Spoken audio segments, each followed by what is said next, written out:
Good morning, everyone. Welcome to today's hearing. We're going to resume with Mr. Brown in just a moment. Good morning, Mr. Chairman. Yes, Mr. Brown, please.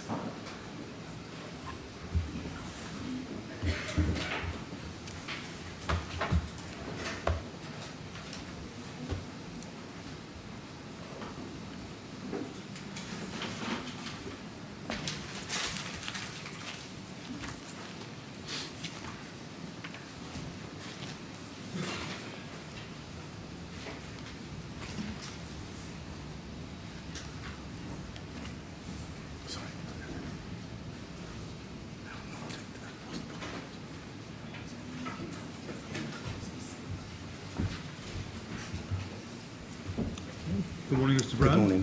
You ready to continue? Yes, sir. Just a minute. Morning, Mr. Brown. morning. Now, on the night of the fire, we have you entering the tower at 01:01:26 or so. I'm not going to show you the CCTV cameras which pick that up. They will go into the record, and I'll just read the various shots we have into the record. CCTV INQ 50114 and 50115 and 116. So if people want to see CCTV of you coming into the tower at that time, they can. I have a number of questions about arrival at the tower. Number one, is it the case that you needed a key fob to access the building beyond the lobby? Do you remember that? It's quite usual for a building, for security reasons, that they do have security doors that would require a certain key, but we have an override key which is very similar to the fire lift key. It's just a case of putting the key in and it will open the doors.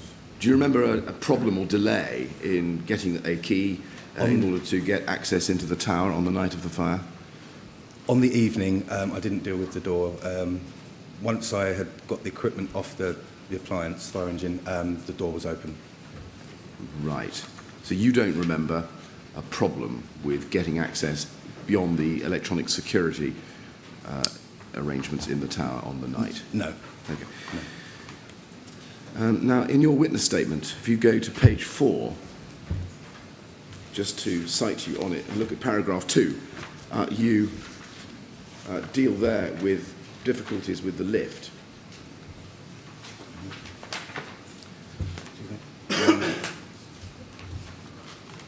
You say, Chris operated the lift, but nothing happened. We waited about 30 seconds, but it didn't come. I think the lift stopped off at another floor before descending, which meant that the fire lift function wasn't working. Chris Secret, or CM Secret, stated it wasn't working. And you then go on to say, towards the bottom of that paragraph, I believe the reason the fire lift failed that night was due to poor maintenance. First of all, could you describe what happened when crew manager Secret tried to summon the lift? So crew manager Secret basically put the key in. To operate a fire lift, you will have a panel which actually says, it would say either firefighter's lift or fireman's lift. Once you put the key in and turn it, it's essentially a complete override of the lift, and it should give us complete overall control of that lift, and that lift should descend immediately down to the ground floor. And what happened? It stopped off at a floor above the ground floor. Did it come to the ground floor? It did eventually. And could you take it under control, you, the fire brigade? Not as a firefighter's lift, no. Not as a firefighter's Or fireman's lift. Did that mean that the lift was not under your control at any time, but could be used freely by the occupants of the building? Sorry, could you repeat the question? Yes. Did that mean that the lift could be used freely by the occupants of the building? Yes, it does, yes. And is that, in your experience, an acceptable risk in a high-rise fire? It's a very high risk in a high-rise fire. Could you explain why? We don't want members of the public using a lift in a fire situation, because they can enter that lift and then something could happen to the power, and that will just stop the lift car on any floor. It decides, wherever it was descending, it will just stop and they won't be able to get out. And they're essentially trapped in that lift, and it could I won't go into details. Right. And you say if you believe the reason that the fire lift failed that night was due to poor maintenance. Is that opinion based on any evidence that you've seen about maintenance? Yes, I think I touched upon it yesterday. It's been noticeable over the last number of years, a deterioration in the quality of the fire systems that are in place that we require when we turn up to an incident that could be a fire situation. I'm going to interrupt you, Mr. Brown. I don't mean to be rude. I just want to be Grenfell Tower specific. Is your opinion that the fire lift failed that night in Grenfell Tower was due to poor maintenance of that lift? Is that based on any evidence? It's not based on any evidence. However, my opinion has come about because the actual condition of the tower is very well looked at, or looks very well looked after. So I can't imagine it to be down to any vandalism, which could also happen elsewhere and somewhere else. So I put it down to poor maintenance. Right. Now, I want to ask you some questions about flat 16. If you go to paragraph 4 on page 6 of your statement,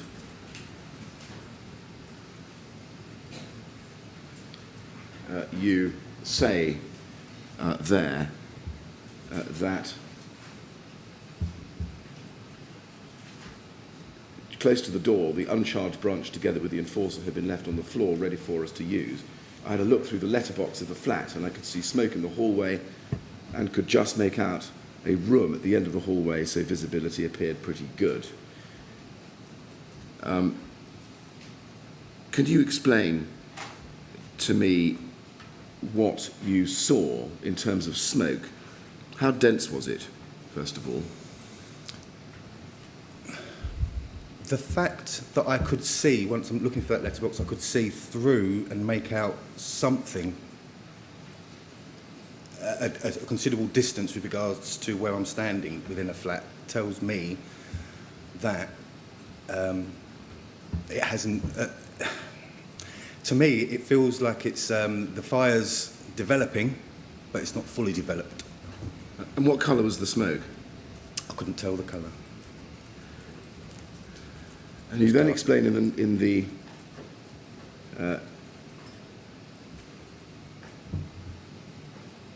next paragraph that the front door, that Charlie pulsed the front door to see how hot it was, and there was no sign of any heat or blistering from the door. What did that tell you?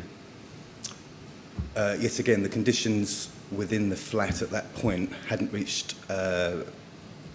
The thing with compartment fires is there's a real risk of backdrafts and flashovers because you essentially, a compartment is a concrete box. Yeah. So the heat will stay within that box a lot easier than it would if it wasn't a compartment. Right.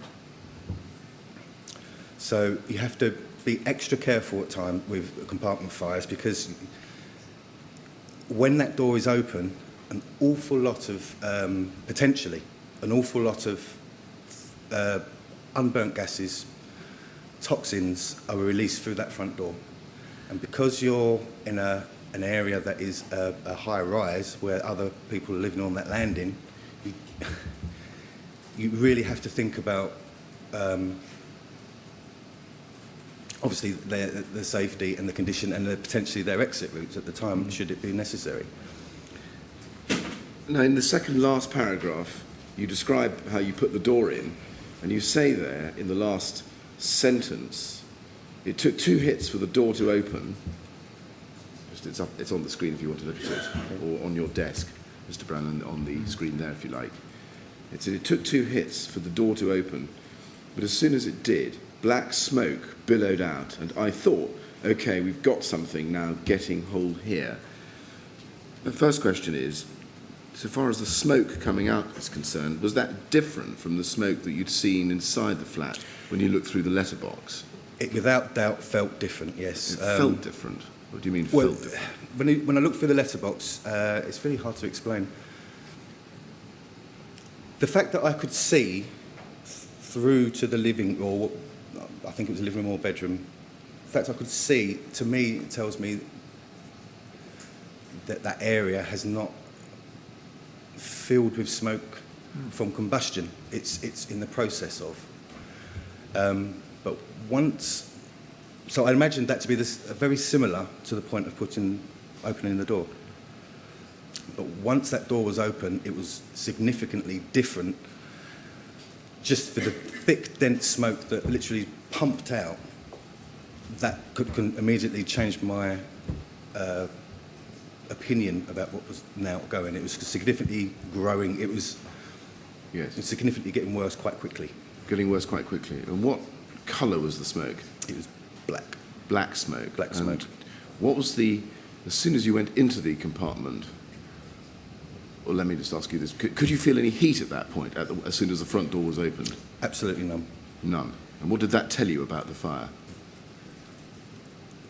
It told me that I was actually at that stage nowhere near it, but equally a little bit confusing because there was an awful lot of smoke without that heat. Again,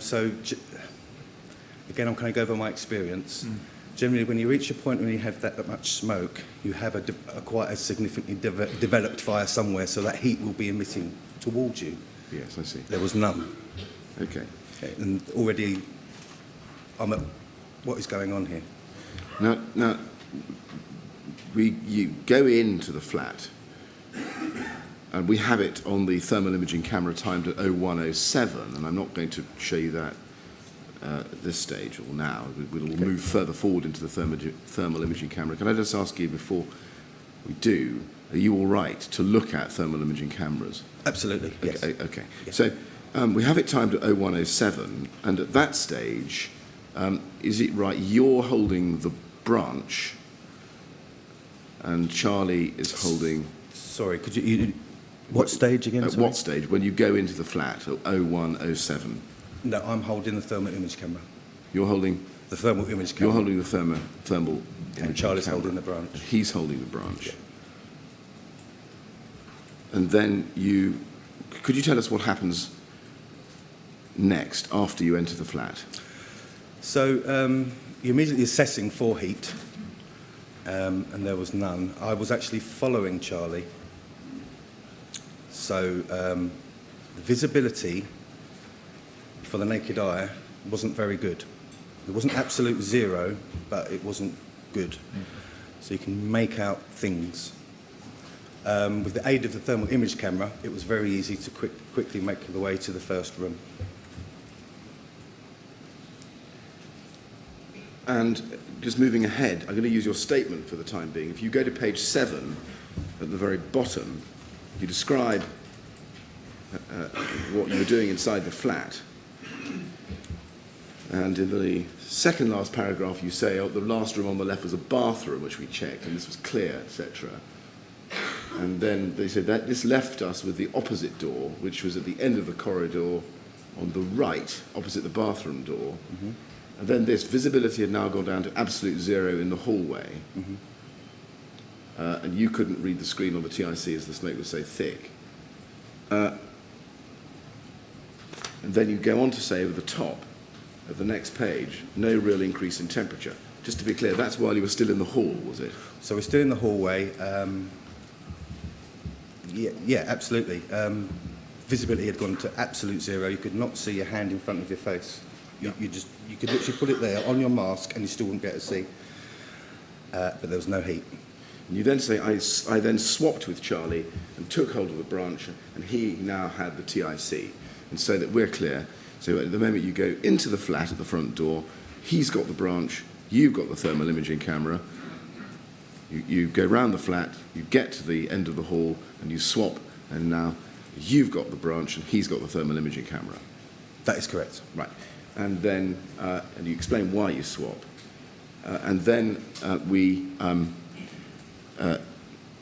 get to the end there, and you then say in the next paragraph, once in our positions, Charlie then cracked the door open. As I poked my head inside, I could see a forceful curtain of flame on my left from 2 to 3 feet above the floor, along with thick black smoke engulfing the room.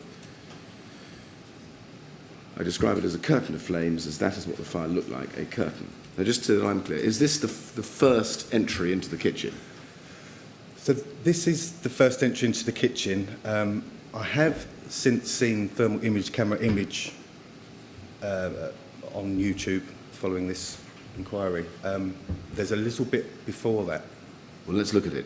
Can we please have the thermal imaging sequence starting at 01:14:16, which is, as we've timed it, and I think Mr. Batterby has agreed, the first door opening of a number of door openings into the kitchen. So let's just run through that. If there's a sequence that's a little bit before that that is important, will you tell us? Because I'm not sure we've got it here. Okay, so Mr. Documents Director, if you could just run that. And Mr. Brown, if you just tell us what we can see, just pausing there. You probably need to rewind it a bit. Right, okay, if you could go to the very beginning of this sequence. This is the very first opening of the door. Well, yes. Okay. That's what we think. Okay. You're here to confirm that.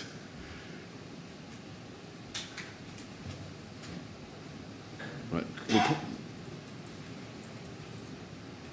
It needs to. Sorry, it needs to be when the door's shut. Right. I'm not. Okay. Well, can we go back a sequence before that, Mr.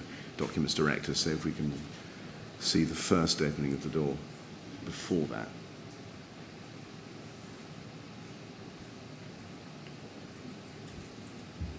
No, well, I think if you start at 12, we'll see what it is that Mr. Brown wants to show us. I hope. Right. Now, Mr. Brown, at this stage, you've got the thermal imaging camera. Correct. And Charlie has the branch. It looks like you're ahead of him in the corridor. Yeah, I did say stop, pause, I want to look down the hallway. Right. Let's do our best with what we've got. Okay. Right. If there's anything you see you want to draw to our attention, please say. Well, at the time, what's noticeable is that there's no heat. There's no sign of fire. Right. I'm confused. I think at one point I almost thought, am I in the right flat? Okay. So what are we seeing here? What are we seeing here now? Now, Sorry. could you just run back a bit, Mr. Documents Director? I think, Mr. Brown, you need to concentrate on this sequence, perhaps, and tell us if there's anything significant here. So if you pause it. So when that door initially opened, Yes. what you see on the thermal image camera is not what I can see with my eye. All I can see with my eye, because I'm not holding a thermal image camera at this stage, I'm at the front with the branch, Yes. is something in the corner. Right. At that first opening of the door, something's in the corner. What was it? Well, the fire. That's your guess. You can just, it's just a gut instinct. There was no heat pushing at me, because normally the heat gives you it will guide you which direction that fire's in, but there was none. There was no heat. In your statement at page 8, paragraph 2, you mentioned a curtain of flame, which I've just read to you. Could you just describe where it was? So, I think I need to explain when that door was first opened, when I first pulsed the ceiling to call what is, although there was no hot gases, that I could, I assumed there was no hot gases because I could not feel heat. Right. It's very hard to explain, but it's still a good practice. It's still good practice to cool the gases, but it sounds mad when I'm saying there's no heat. But there still could be gases escaping. When that door first opened, there was something going in the corner. My visibility is really almost zero, but there's something. So after pulsing the ceiling, I then aimed the jet in that corner. Once the jet hit that flame in the corner, the curtain really revealed itself on the window. Right. If we run the thermal imaging camera just a little bit more, perhaps we can see that. Okay. Would you help us through that, Mr. Brown?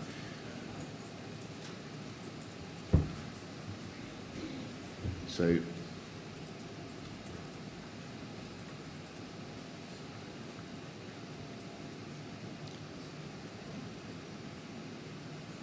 there's the hot spot on the left of the screen. So, and then it continues, and then I think that's, as Mr. Batterby said yesterday, that's you in front of him with the branch. That's correct. And then what happens next? Just have a look. There's your helmet, there's the hotspot. Now what happens now? So I've Just pausing there. Just pausing there. Just what we've seen. Is that what you remember seeing? That is pretty much the image I had localised in that corner. Right. Yes. Very good. Now let's just see what happens next. Although, sorry, can I just pause you? When I say image, just with my own eyes. Yes. Not with the thermal image No, camera. a visual image, Visual. which you're now remembering. Yeah. Yeah. Yes. Exactly. Now just see what happens next. Now what's that? So that is me pulsing what I believe where the fire is. That's me pulsing that fire, Okay. and that will cool the gases and knock the fire down. And then you can just see, I think, Charlie's arm bringing the door closed. At that stage, I told Charlie, shut the door. Right, so you didn't have long to see the effect of the water on the heat in the room. To me, it had no effect, because what was happening is after I initially did that first hit on that corner, that's when this curtain of flame suddenly went woof. It was suddenly there. I Right. could suddenly see a curtain of flame. In No your, heat. When you say curtain, why do you say curtain? What's the... Normally, when you have a fire inside a room, this fire was this curtain of flame was under force. It was raging. It was, but it wasn't licking round the ceiling. It was going up and just neatly disappearing in a straight line. Right. So under force from which direction? From down up, From down, up, and then disappearing. just disappearing. Did you think at the time that it was inside the room or outside the room? Do you know? And straight away, safety, defence mode, shut the door. Shut up. There's then a second door opening. Could we have a look at the thermal imaging camera sequence at 01:14:31? This is the second opening, according to Mr. Batterby yesterday. It starts there. What do you think we can see there? So the fire in the flat that I initially attacked in that corner, to me, is out. I've extinguished the fire within the flat. What you're seeing there is actually the window. The window? The The edge of window the itself, window. or the space where the window It's is or was? I could not be specific as much as that, but that straight line is the window area. Right. So to the best of your recollection, at this moment, which has jumped on actually, I'm sorry, we've jumped on. Can we just go back? It's 01:14:31 there. At this moment, to the best of your recollection, you say the fire in the flat was out. As far as, yes, absolutely. So the heat that we see on this thermal imaging camera, which of course Charlie was holding and you are remembering through your eyes, Yep. where was that? All I could see with my eyes is literally what I now know is the window. I didn't know it was a window at the time. I see. Because you can't see, but it's literally that area. And then, is this right? And I'll put this to you. But at this stage, you then take the branch. Sorry, he takes the branch, and you take the thermal imaging camera. You swap. Correct. So Charlie's got the branch, and then there's a door opening the third time. Can we look at the thermal imaging camera sequence starting at 01:15:33? Now, is that you opening the door? The third time is me opening The the door. third time is you opening yes. the door because Charlie's got the branch. What, again, can we see here? I didn't see any of what was going on inside that room on the third opening. All right.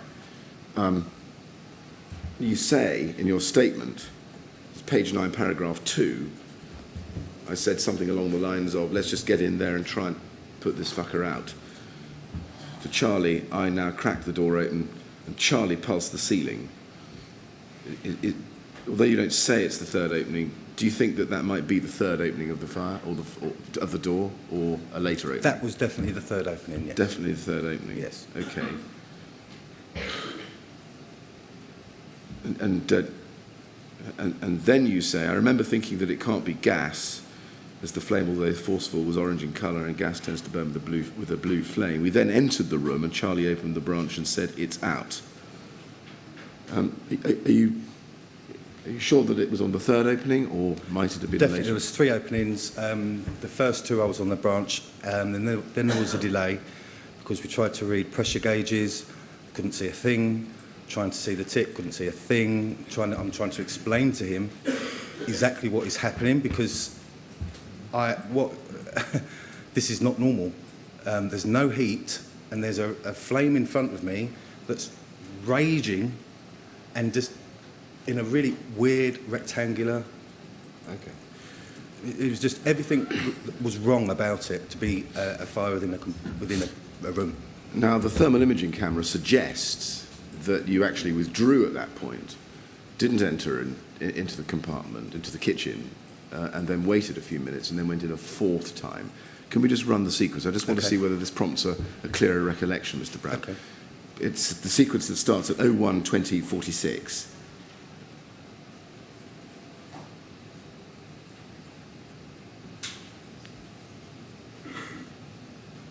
So this to me is the 3rd opening. Right, okay. But it's at 01:20:46, so you think that's the 3rd opening? That's the 3rd opening. There might have been a moment where the door might have slightly become ajar and we've shut it again, but there was 2 specific attacks that I did, and then a 3rd that Charlie did. Okay, just pausing there, let me ask you a question. Do you remember there being a 5 or so minute delay between openings of the door? There probably was, because there was a lot of information that I was trying to pass on to Charlie, because we were going to swap roles at a critical stage. But I've attempted to tackle this fire twice and nothing's happening. I wanted Charlie to focus on the... When you're trying to extinguish a fire, you're very narrow, tunnel-visioned. And I wanted Charlie to try and tackle that whilst trying to get my head in and have a look around at the rest of what is going on here, because this is just not normal. And so there was the conversation trying to explain to Charlie what was happening. Tried to do a gauge check. I'm aware that I'm a little bit older, so I'm going to be using my air quicker. So by swapping over, that also enabled us to stay in that room for longer. We needed to be there because this fire is not dealt with. So what felt like 30 seconds could well have been 5 minutes. Absolutely. And just casting your mind back, and the subject matter of your discussions with Charlie Batterby, was what you were confronted with at that moment something that you recognised from your experience, or not? I have never seen anything like it before. Let's continue with this sequence. Okay. I just want to see if we can identify anything in the kitchen. So this is... Charlie's got the branch, you've got the thermal imaging camera. Is that right? If this is the... Yes. This is entering into the flat stage? Yes. Into the kitchen? Yes, Into the kitchen. I've got the tick, thermal image camera.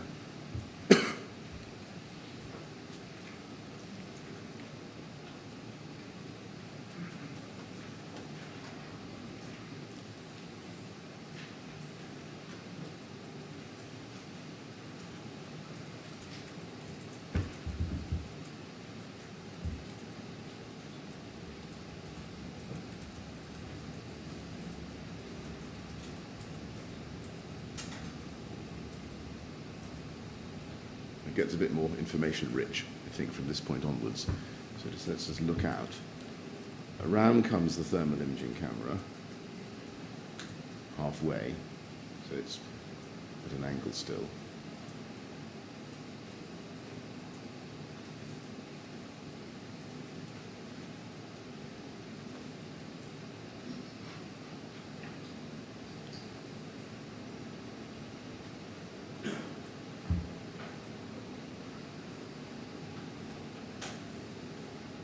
And then if we could, let's just move it on a second or two.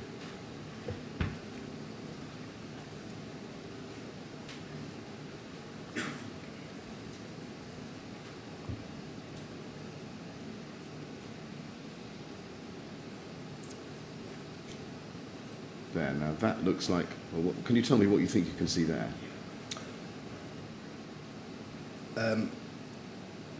Now or at the time? Using this to refresh your recollection. Okay, at the time I couldn't see a thing. Right. Okay. All the image that you've got at this stage, I could not see. I could not see the screen. It's thick, helpful. black That's helpful. smoke. If you continue to run it, perhaps at a slightly faster speed, Mr. Documents Director, that would be good. And that looks like hot material on the floor. Yeah. Would that be right? Absolutely, I would agree. Yeah. I'm really just asking you, because you couldn't see anything, I'm really just asking if you're helped to interpret this. And then moving on.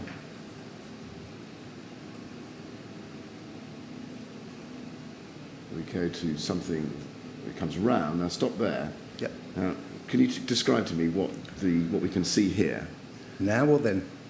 Well, on this thermal imaging camera. On this thermal sequence. imaging camera, I would say that something is breaking down above. Something is alight, something is combusting, and it's... Right. And what could you see then? And what could I could you then? see then? Nothing.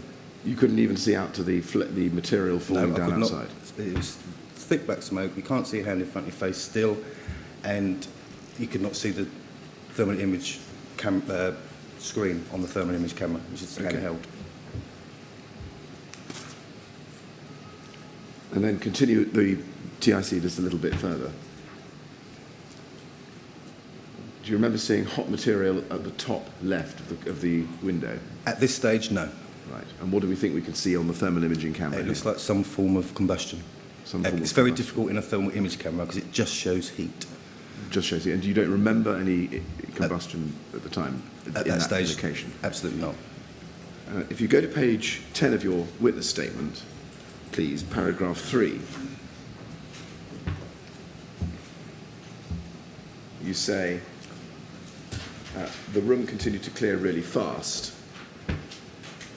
Is that point in time after you'd made entry into the kitchen and put the fire out inside the kitchen? That's correct, yeah. At the time I wasn't sure because I really couldn't see, and I just remember panning across the kitchen, trying to see something, can't see anything. I do remember panning across to my left because I think I just sensed that's where I was. It's very disorientating in a fire situation, but I just sensed that's where the fire was.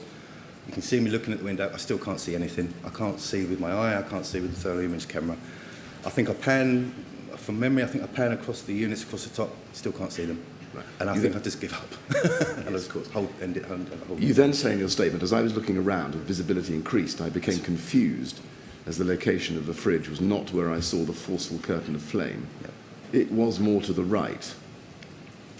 Just to be clear, what was more to the right? So that would be, I'm trying to put myself back there. So I think Charlie had at that point put the branch out the window and opened it up.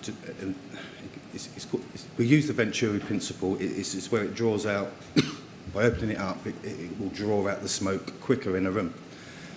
I didn't realise Charlie was doing it at first because I couldn't see. But quite quickly, visibility did increase, and I can remember with my eyes starting to see the unit, what was on the sides. And I think the thing I specifically remember was the kettle. And I started looking. I was thinking, right, okay, nothing has begun pyralisation here. There's no heat damage. What is going on? You know, I don't understand this. I'm still mindful. Moments ago, there's a raging curtain of flame. What is happening here? You know, everything is ringing alarm bells. Something's not right. And I think, from memory, as the smoke cleared more and more, I began to look towards more to the fridge. And it looked blackened. It looked like, okay. And it felt as if it was in the location of where I initially hit it on the first attack. Right. So the forceful curtain of flame was where in relation to the fridge that you say you put out? I do apologise. So the fridge was to the right of where I thought I saw the forceful curtain of flame. Yeah, it was definitely more over to the right. Okay. So the it in the sentence "it was more to the right" is the fridge. Correct. Got it. Yeah. Then you say, I noticed a single candle-like flame just flickering and dancing in the corner of the room at the top of the wall by the ceiling above the window opening. The flame was orange in colour. Whereabouts, doing the best you can, exactly, at the top of the wall by the ceiling above the window opening was this flame you describe? I can tell you exactly where it was. You've got it on a thermal image camera. Can we? All right, that's good to know. Which sequence? The one we've just been looking at? Yes, the one where I pan across to try and see through what is happening. Good. So let's around the room. So if we can just go back, Mr. Documents Director, to 21. Go back a little bit. If you can reverse, start from there and go slowly. And Mr. Brown, would you pick up what you see? Okay. And tell us when you come to the candle-like flame that you've described in your statement.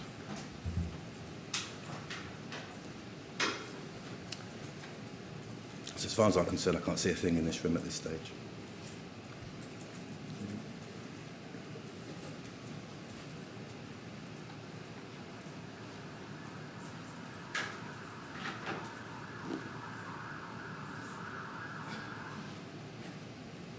So if you pause there.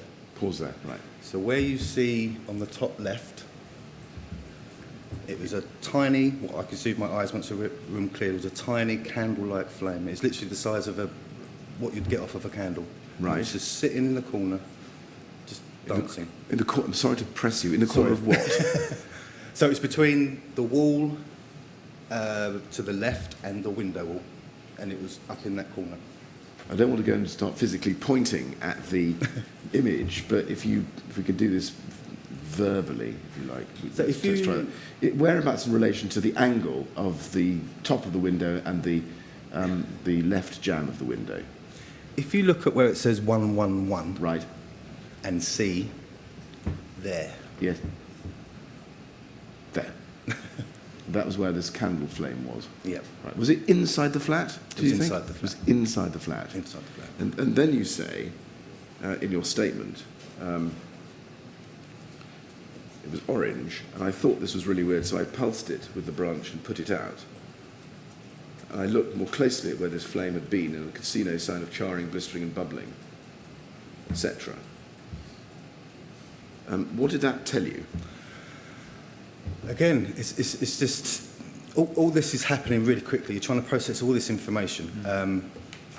It was telling me none of this is making sense, because why is there a little dancing bit of candle-like flame sitting there in the first place?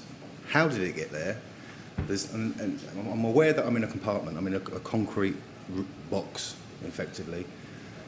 But there's no evidence of any fire travel or there's just no evidence of anything for why that would be there. There's no charring. I'll just ask you, I don't want to put a thought into your head, but did it look like a burning object that had arrived from somewhere else? At the time, I had absolutely no idea what it was, but later on in my statement, I have a theory, but it's not an educated one. Okay. Now, Mr. Batterby told us yesterday that you then swapped. Well, I think you had the branch at this stage, and so you'd swapped back. So he had the thermal imaging camera now, and you had the branch, because, as you said, you put out the little flame. I'm sorry, could you repeat that? Yeah, so it was you who put out the little candle-like flame at the top. Correct. So you had swapped with Charlie Batterby. You now had the branch, he had the thermal imaging camera. Yes. I don't know whether he had the thermal imaging camera, but I now had the branch. Right. And in the images we've just seen, you can see material falling down outside the window space. Do you remember seeing that at that point? At that point, no. Right. There's nothing falling out the window. Now, he describes how you got onto a counter by the window, just below the window, and he held on to you by your BA straps and dug his hip in while you leant as far out of the window as you could with the branch. Do you remember that? I have my version of it. Well, I'd like to ask you, what is... Could you tell us what you remember about that? What I remember about the situation is, because I've seen that orange candle-like flame, I'm not happy. something is not dealt with, something is not finished in this room, what is going on? And that's why I followed across the window line, looking for something, some reason, some explanation of why is that there. There's no heat in the room, there's hardly no damage in the room. It's just, as far as what I can tell, it's just a little bit of a fridge, or that area. And as I'm looking towards the fridge, thinking, okay, maybe there's an explanation in this corner, at that point I noticed this orange ember fall outside the window. I went to investigate what that orange ember was, and I realised the fire had jumped, or the fire was outside, and both those columns were alight.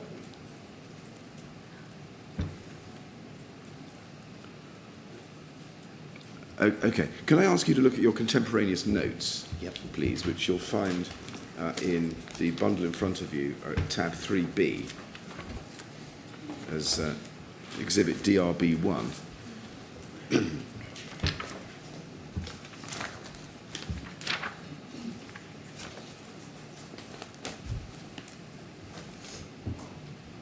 Can I have page 3 of that document on the screen, please? Now, at the top of that page, you say, I noticed a small flame to the top left-hand corner of what I now know was the window wall at ceiling level. And you describe what you've just told us here today, Mr. Brown. You then go on to say, after the reference in the middle of the paragraph to the window having completely given way, leaving a hole in the wall, you say, below this window, do you see, there was a box sturdy enough to hold my weight and not involved in the fire. This box was about 2 feet in height. I knelt upon it and looked outside. It was now allowed outside. Now, I just want to ask you about this box. Could you describe it for us? Visually, no, not at all. My attention was not what was... my attention was more focused on what is going on up there. I need an explanation for what that is. Right. How wide was the box? Again, I couldn't tell you. All I know is it was about probably the height of my knee now. Out of your knee? Right, so about 18 inches above the floor? Yeah. Okay. Do you remember what it might have been made of? Again, I have no idea. I just gave it a dunk with my knee, make sure it would take my weight, and then I just jumped on. How far away from the window was it? It was right against the wall, below the window. Okay. I wonder if I can ask to show you just a document to see if I can prompt a better recollection. If you could please be shown the documents in tab 38 of the master document bundle, which are a couple of photographs, MET quadruple 07748. That's the documents director.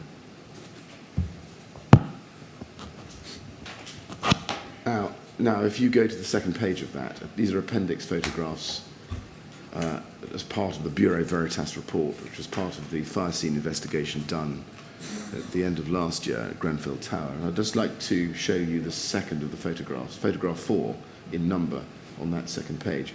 Thank you. Now, this is a photograph of the kitchen at flat 16 after the fire. And so you know the theory is that there was a second fire that re-entered the flat later. But in terms of the objects in the kitchen, looking at those objects, do you think that there's anything there that would be the remains of something you knelt on? Absolutely, yes. It would be that smaller fridge in the foreground, in the middle. Smaller fridge in the foreground? Or smaller box. Right. And to the best of your recollection, where was that located when you knelt upon it to put the fire out? That was against the wall, right below the window. Was it on the ground, or was it on something else? It would have been on the ground, yeah. Okay. And when you climbed upon it, you had the branch, according to Charlie Batterby, you had the branch, and he had to hold you, and you leant out of the window. That's what he told us yesterday. I initially leant out. I'm wearing a BA set, so it's quite a tricky thing to do. I could see both columns were alight, both of them were alight, and I needed to attack them both. The one on the left was approximately 5 foot away from me. The one on the right was a lot closer. I tacked them both. I'm having no effect. Water is just bouncing off. It is just literally bouncing off, and I'm thinking, okay, we've got a problem here. I can't put this out. You literally got water hitting metal. I've described it in my statement. It's as if you wrap a load of paper up, put it in the back seat of the car, set it alight, make sure all the doors are shut, all the windows are shut, lock it, and then say to me, now put that out. You're not allowed to break the door. You're not allowed to open the window. You're not allowed to use a key. All you've got is your jet. Now put it out. And all you're doing is essentially washing the car. And that was a situation I faced right there and then. I cannot put this out. No matter what I tried knocking the panels off, tried getting between perhaps what they were gaps, I don't know if they're gaps or not, it's just black areas, tried everything, nothing was happening, it's just bouncing off. Okay, could you go back please to your contemporaneous statement?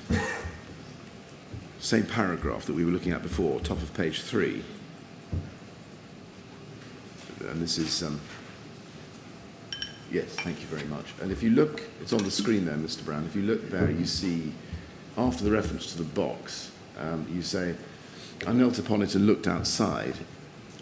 It was now alight outside. I shouted to crew manager Batterby to inform watch manager Dowden via his comms that the building was alight directly outside at our location. Correct. As he was transmitting this, I attempted to extinguish the external fire. I was having no effect at all.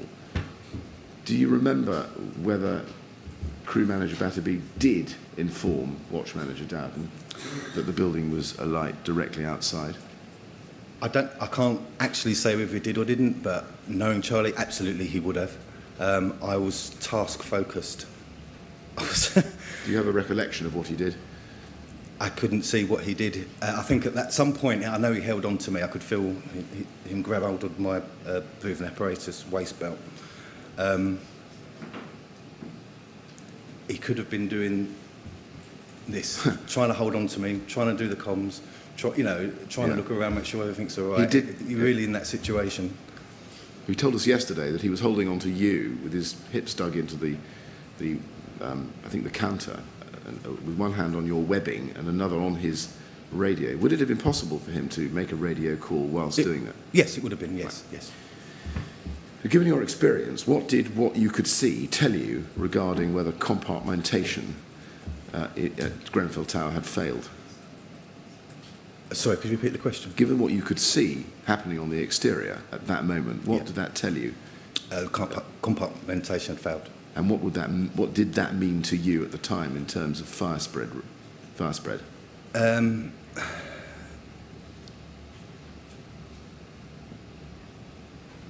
That's a very difficult question with knowing the outcome. Put yourself firmly in the flat on the night at the time. What did you think then? The thoughts were, this needs to be got now. We need to extinguish it. We need to extinguish this. Oh, sorry. I couldn't foresee that it was going to travel all the way to the top of the building. I don't think anyone could foresee that. I mean, you'd like to think there was some sort of fire breaks or some sort of system where it would reach a point and stop. Was that your thought at the time? Yes. Well, yes and no. It is, but it's not what I'm focusing on. No, I understand. If that makes sense. I understand. Now,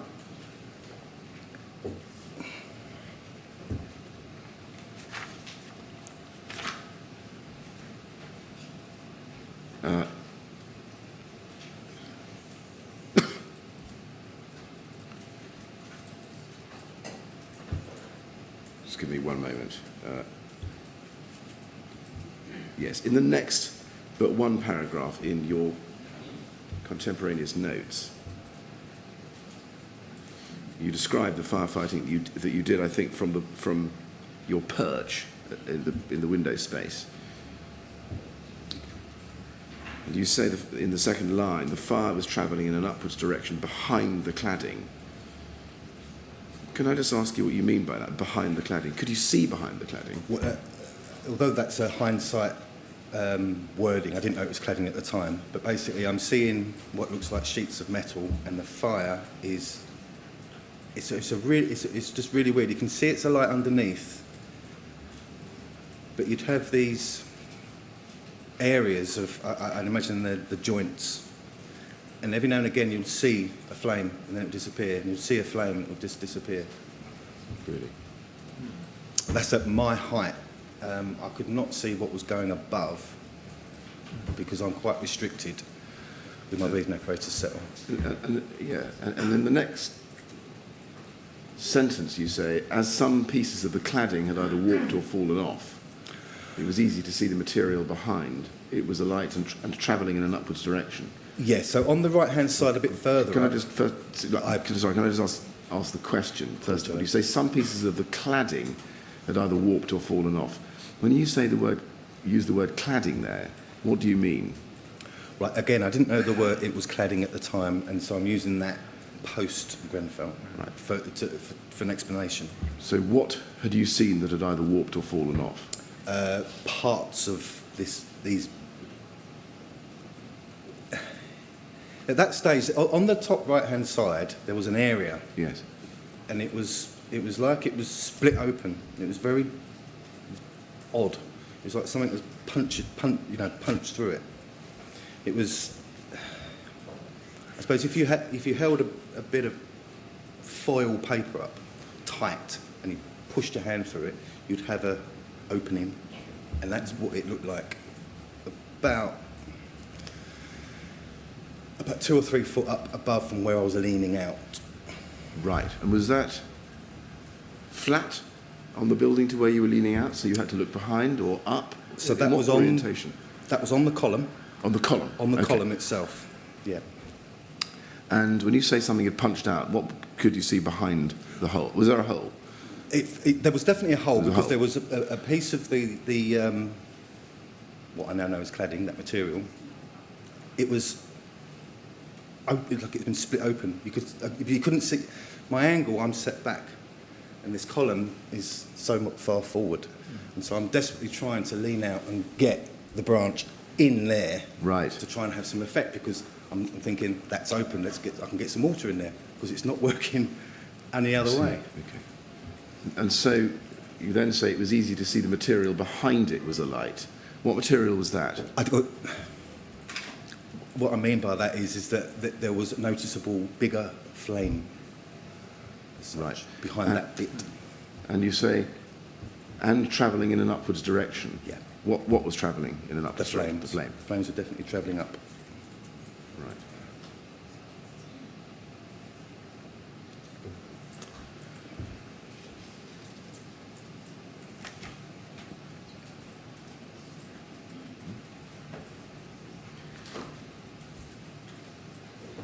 And had you ever seen anything like that before, in your experience? Never.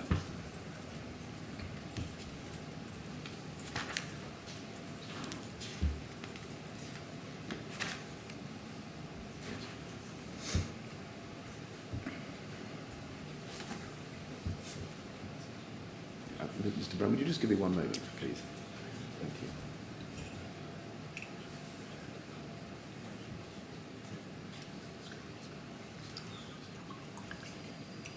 Mr. Brown, are you still comfortable giving evidence? Absolutely. Right, well, if you do need a break at any stage, will you just signal? Okay, thank you. Thank you. Could you look at your witness statement at page 20, please?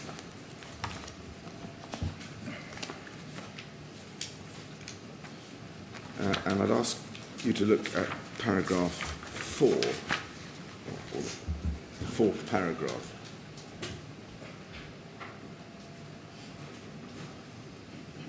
On that page, and you're talking here. This is much later, I think, in the night, about you and firefighter Badillo doing runs between the walkways, the tower exit and back, protecting crews, and then also you go on to say in the third line, tasked with taking messages between the two different watch managers. And then you say this, these were all verbal messages, do you see? And I was tasked with these because the radios were not working and some communication was not taking place between crews inside and outside of the tower. I just want to break that down just a little bit. You say the radios were not working. Which radios are you referring to there in your statement? The handhelds. The handhelds? Yes. And what about them wasn't working? They just weren't being able to communicate, so whoever was inside the tower could not communicate with who was outside the tower, and who was outside the tower could not communicate with who was inside the tower using the radios. And was that at a specific point in the night? Or was that at your general experience of the night? I can only comment on my experiences, and it wasn't the first. I had an earlier one, having just come out of the tower following flat 16, so probably an issue throughout the night. You had a fireground radio, did you? I did, yes. And that was on channel 1? Channel 1.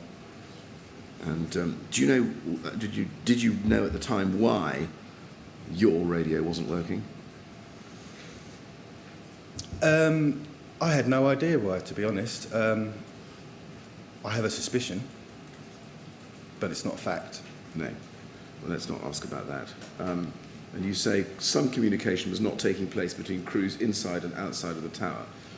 You say some communication. Does that mean that there was communication, but it was patchy, or that at times there was good communication? Could you just explain what you mean there? Sorry, could you repeat the question? Yes, you say in the sentence which starts, these were all verbal messages, and I was tasked with these because the radios were not working and some communication was not taking place between the crews inside and outside of the tower. When you say some communication was not taking place, I want you to clarify, please. Do you mean that some communication was taking place? I can only comment on my experience of what I was witnessing and what I was tasked with to do. And the reasons for doing those tasks was because communications between those on the ground floor and those outside were unable to communicate with each other. Right. And that's can I just ask, did you have occasion to use your fireground radio to communicate with anyone else outside the tower when you were also outside the tower? I tried, having just left flat 16 initially. I was in a situation fighting the fire externally, and after some time I moved further north, and I realised that how the state of the north side of the tower was, and I did try again to communicate with my watch manager at the time, twice. So you were both outside the tower at that point, were you? I do not know the location of watch manager Dowden at that stage, and I tried twice to inform him it's going on the north tower, or the north side of the tower, and I didn't get a response. You see, what I would be interested to know is whether the communication problems with the radios were essentially between those inside and those outside, or whether they were more general. You may not know, I don't know. I don't know the absolute answer. I don't know. You generally don't have problems communicating if you're outside. They work fine. Thank you. Yes. Just one or two more questions, Mr. Brown. Did you have any occasion to use your fireground radio to communicate with the Bridgehead? No. Did you try to? No. Okay. What about with the command unit or units? No. Or the original incident command pump? No. Okay. Mr. Brown, I've got nothing further for you. Can I say I'm very grateful to you for coming to the inquiry and helping us understand your evidence. Thank you. Thank you. Mr. Brown, again, I'd like also to thank you. Your evidence has been very helpful. I hope it hasn't been too difficult for you. You seem to have coped very well. Thank you very much. And we're very grateful to you. Thank you. Thank you very much. Thank you. Right, would you like to go with the usher? I wonder if before it's possible just to make a very quick application for an additional question of clarification. Well, Mr. Mansell, I think we have a system for this, don't we? I thought he wasn't going to this meeting. No, no, but if you, he can certainly wait for a moment, but if you want a question, can you put it in writing and give it to Mr. Millett, please? Well, sir. We'll wait for you to do it. I'm so sorry. We'll wait for you to do it. Yes. All right. Sorry, Mr. Brown, you're going to have to wait a bit longer. I may just approach the Well, Mr. Millett, you want to know what you want him to ask. This is the evidence that you've given.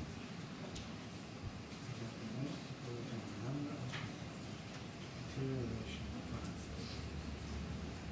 Case that we can't retain our funds. What the fire systems actually made it to Grenfell Tower. Well, the two as well as the fire systems. Do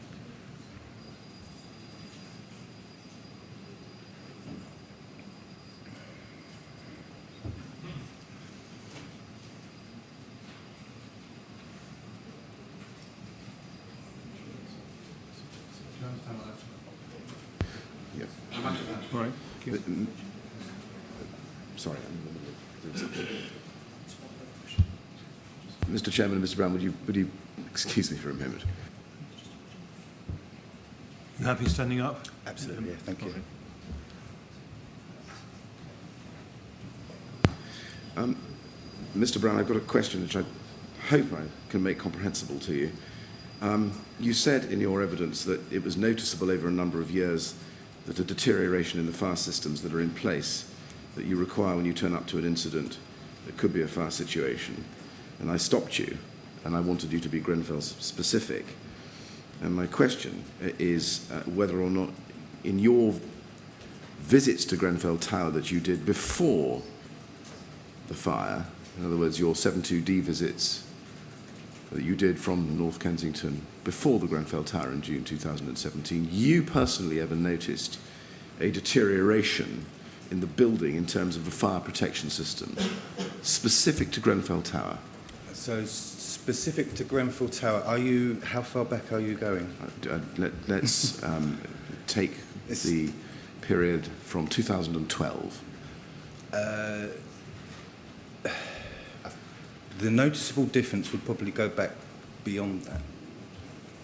So from the years up until around the year 2000, early 2000s, it's basically when we were fire safety enforcers. Right. And since that's been removed from us, there's been a notable change over time of things that we want in place and things that we want working, like fire lifts, like emergency lighting, like fire doors, making sure that they shut properly. That's not always the case now. Where it always used to be, because we used to make sure that is the case. In the period between 2012 and 2017, Mr. Brown, was there ever any occasion that you had to raise with anybody any specific aspect of fire safety at Grenfell Tower which was, in your view, unsafe? I have not seen anything, no. Thank you very much. No further questions. All right. Well, Mr. Brown, you have now finished. Thank you very much for coming to give your evidence. If you go with the usher, she'll look after you. Thank you very much. Thank you very much. Mr. Chairman, I wonder whether we should have a 5 or 10 minute break. I was going to suggest that. Should we have a 10-minute break, resume at 11:15, please? Thank you.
Yes, Mr. Millett. Mr. Chairman, I now call Mr. Dave Badillo as the next witness.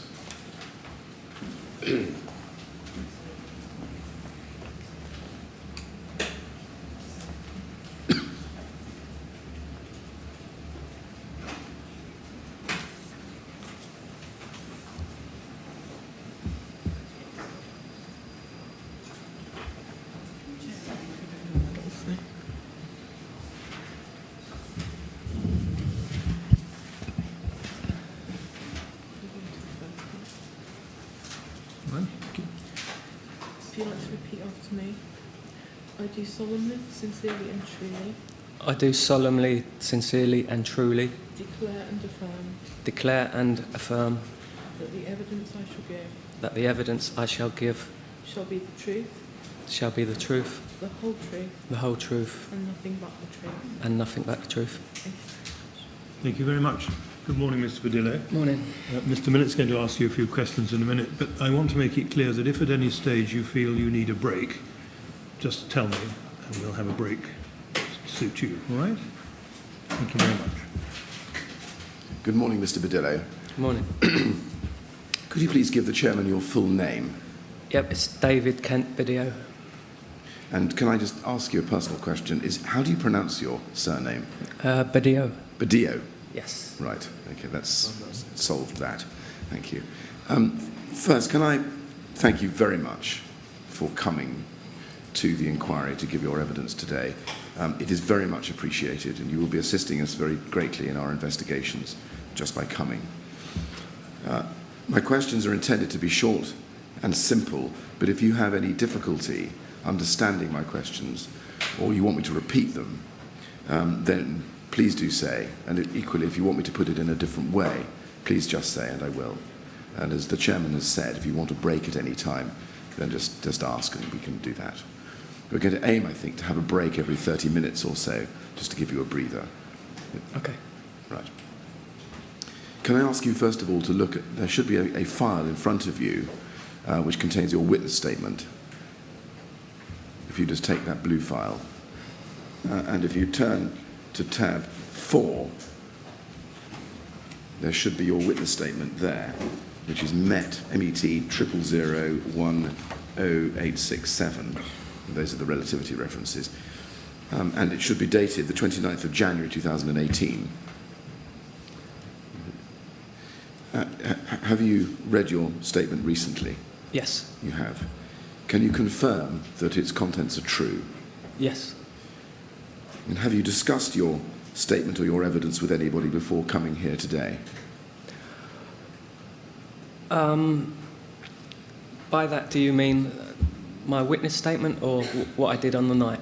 Well, first of all, your witness statement. Have you discussed the contents of your witness statement with anybody before coming here today to give evidence? No. Okay. Have you discussed the evidence that you're going to give to the inquiry today with anybody before coming here? I've discussed what I did on the night with people, yes. My family, family of the girl we're going to talk about. Who else have you, say, apart from your family, who else have you discussed the evidence that you're going to give to the inquiry another with? family, Jessica's family. I see. Anybody else? No. Thank you very much. Now, in terms of, I want to start, if I can, with your position and your training. You say in your statement that you served in the London Fire Brigade for over 19 years. Is that right? Yes. So you joined in 1998, 1999. Is that right? June 98. June 98. So it's now 20 years. Can I just say, you can pull the microphone closer to you if you'd find that more convenient. Is that better? Yes. And, excuse me, and have you been an active firefighter since then? Yes. And how long have you been at North Kensington Fire Station? 18 years. 18 years. And were you always, during that time, at Red Watch? Yes. What was your position in terms of your rank on the 13th, 14th of June 2017? Firefighter. Firefighter. If you go to your statement and look at page 1, please, Mr. Badillo. you'll see at the bottom that you talk about your training. And you say that your ongoing training involves drills in the yard and PowerPoint presentations. Do you see that? Just 4 Yes. lines down. When I go to your statement, Mr. Badillo, what I'm going to do is to put it up on a screen, which is here at the back of the room, and also on the screen in front of you. It may be more convenient for you to look at it on the screen or in your written statement. It doesn't matter. Okay. Okay. And so if you look at the third line of that paragraph, it says our ongoing training includes drills in the yard and PowerPoint presentations. I just want to ask you a little bit about that. Do drills in the yard and PowerPoint presentations specifically include high-rise training? PowerPoint presentations do, yes. Right, but not physical drills. The stuff in the yard is more to do with ladder drills and pumping from the machine. Okay. What does high-rise physical drill involve? You say pumping and ladder drills. Anything else?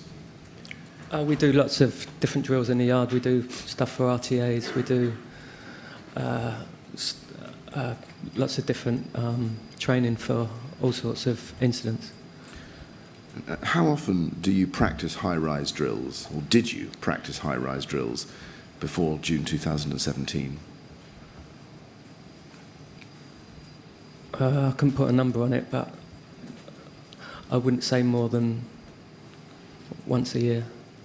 Not more than once a year? Not drills, no.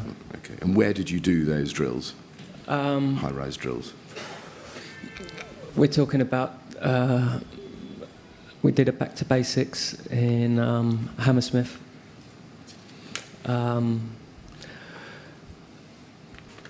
We also, the PowerPoint training is where we discuss on arrival tactics and so forth.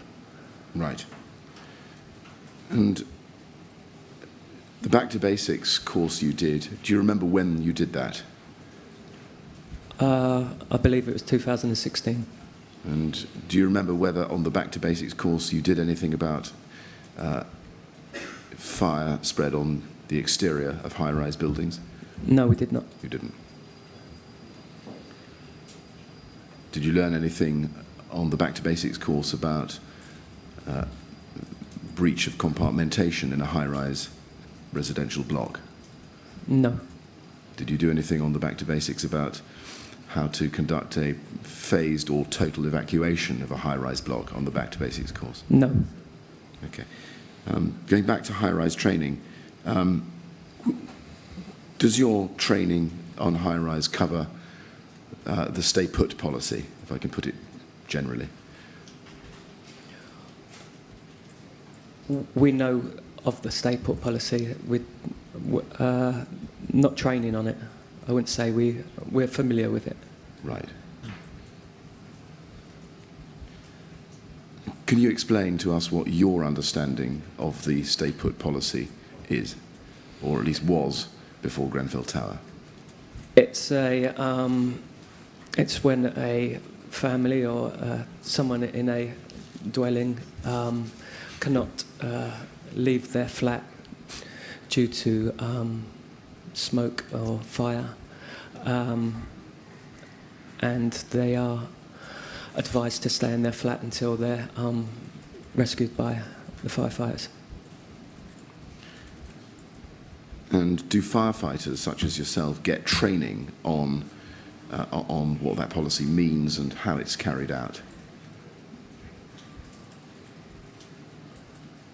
No.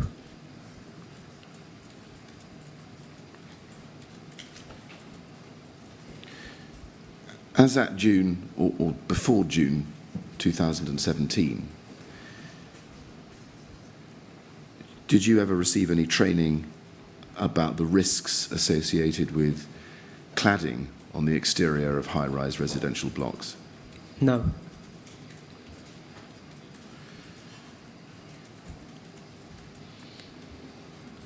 Can I just go back to a question about the stay put policy just for one moment. If you look at page 2 of your statement, you say in I suppose it would be the second paragraph, it's about 2/3 of the way down, I am aware of the stay put policy for high rises. And you then say, in the next sentence, the advice given is to stay in your flat unless it is directly involved in or affected by the fire, or if you feel at risk. Can I just ask you what you mean by, or if you feel at risk? Do you mean there that the person giving the advice is advising the resident or occupant to assess the risk for themselves?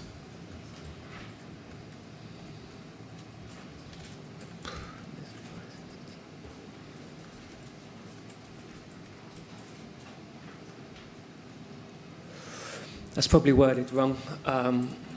What I mean by that is for them to assess the situation. If they open their door, they see smoke, they see fire, they stay in their flat. Okay.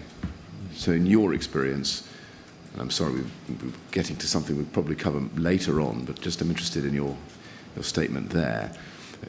Just to be clear, you're saying that when the stay put advice is given, the caller is just asked to describe what they see rather than to assess the risk? Yes. Yes, thank you very much.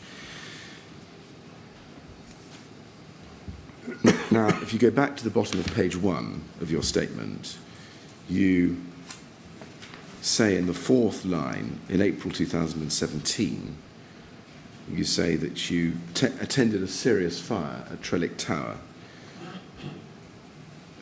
This was a 10 to 15 pump fire. And you then go on to say, in the following month, we covered various aspects of high-rise training and procedures. Can you explain, please, what that training involved? That involved going over what we did on the incident and seeing what we could do to make that incident, or make what we did at that incident improve on what we did. Okay. And who provided that training, that post-Trellick Tower fire training? Do you remember? Our watch manager. Who was Mike Dowden, was it? Mike Dowden. Mike Dowden. So that would have been in, what, May 2017, would it? Around there, yes. And what did you learn about how to make that incident improve? That incident was Trellick Tower, but what did you learn from that could make your practice after that better? We had a lot of problems with the water. It took us half an hour to get into the property. We got the council down to sort out the wet rising main. We visited the tower. We looked at the lengths of hose needed to get to the different flats that we would need to get to. We just went through the on-arrival tactics, what we did, what equipment was taken up to the Bridgehead, and everything else about the incident.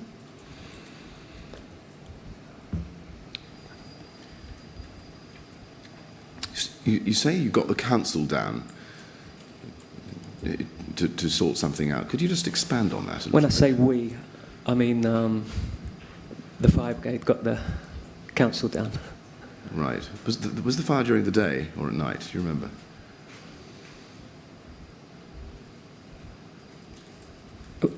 It was in the evening. I remember it was dark Right. when the fire was, after the fire was put out. Right. And do you remember how easy or difficult it was to contact the council and get them to attend? It wasn't me who contacted them. No, you say it was the fire brigade. Do you know who it was? Out of No. interest. Okay, all right.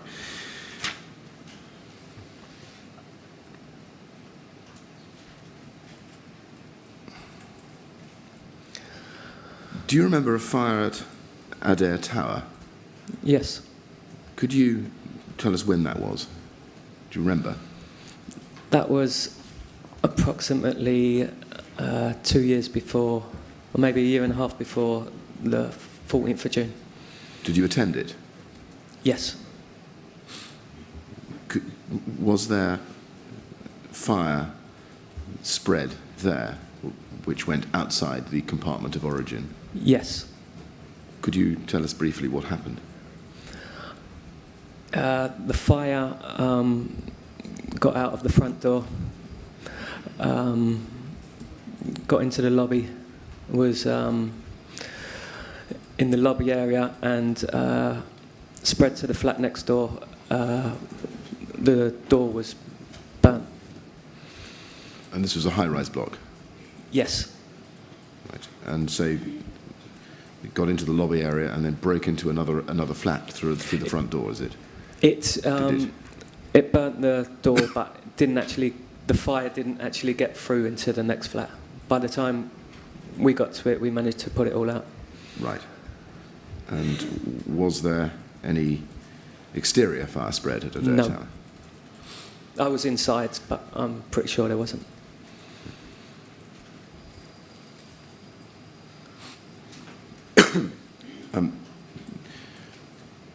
Before June 2017, had you heard of a fire at Shepherd's Court? Yes. Did you attend the fire at Shepherd's Court? No. How did you come to hear of the fire at Shepherd's Court? My watch were in attendance. Where were you? Not there. Not there. Did they come? Did you? Okay, let me ask it this way: what did you learn from your watchmates who were in attendance at Shepherd's Court? That they had a fire. Not much more than that. It's pretty common for a watch, once they've had a fire, to discuss it around the mess table. Mm. And did you discuss around the mess table well, let me ask it this way. Was there any discussion around the Red Watch mess table of exterior fire spread at Shepherd's Court? No. Discussion about cladding? No. Did you have any training or education or anything like that, information or intelligence about exterior fire spread on clad high-rise buildings in the period after August 2016, when Shepherd's Court happened, and June 2017? Absolutely none. None. Okay. I'm going to turn to a different topic. Mr. Badillo, are you happy to continue, or would you like a break? Yeah, fine. Break. Continue. Yes. Very good. I want to turn to your prior visits to Grenfell Tower. You say on page 1,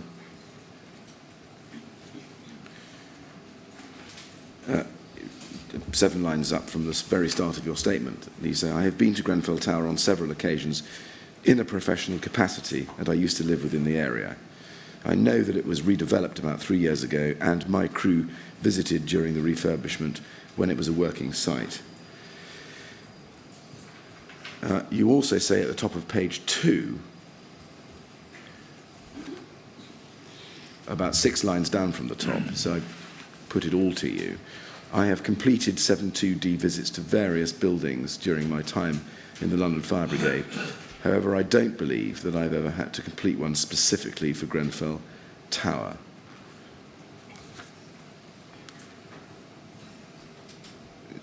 So, am I right in thinking that, although your watchmates may have done, you never had cause in your time at North Kensington to visit Grenfell Tower to do a 72D visit? Not that I remember, no. When you say on page 1 of your statement that you'd been to Grenfell Tower in a professional capacity, could you just explain what you were doing when you visited it in that capacity? The last time I went to Grenfell Tower was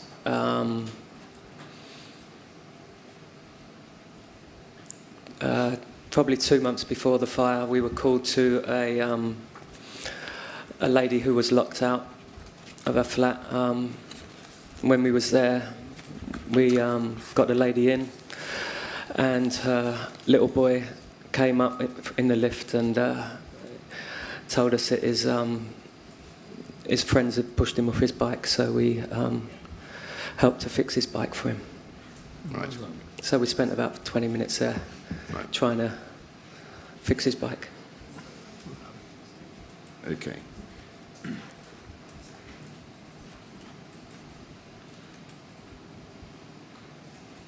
Could you look at your contemporaneous notes that you did just after the fire, I think immediately after the fire, on the 14th of June, and you'll find those, or you should find those, in tab B, or tab 4B of the bundle in front of you. I can have it put on the screen, and it's DKB3, which is MET quadruple 05347. Now, I think for those who are on small monitors, it might be necessary to we're going to expand. magnify it a bit. We will. Yeah. We'll magnify it, absolutely. Now, Mr. Badillo, do you recognise this document? Yes, And what is this document? the contemporaneous notes. And you did, there's a date at the top, 14th of June 2017. Is that when you prepared this note? Yes. How soon after the leaving the fire ground at Grenfell Tower did you prepare this note? I'm assuming you didn't prepare it on the fire ground, so... When we got back to the station. Back to the station. So the events were fresh in your mind. Yes. If you look at point 2, do you see that? We'll read together. Previous knowledge was plentiful. Now, the way it's been magnified, I think, has deleted or obscured the very words I wanted to ask you about. Let's see if we can manage. Previous knowledge was plentiful, and then you say 72Ds, brackets over and above it, familiarisation visits.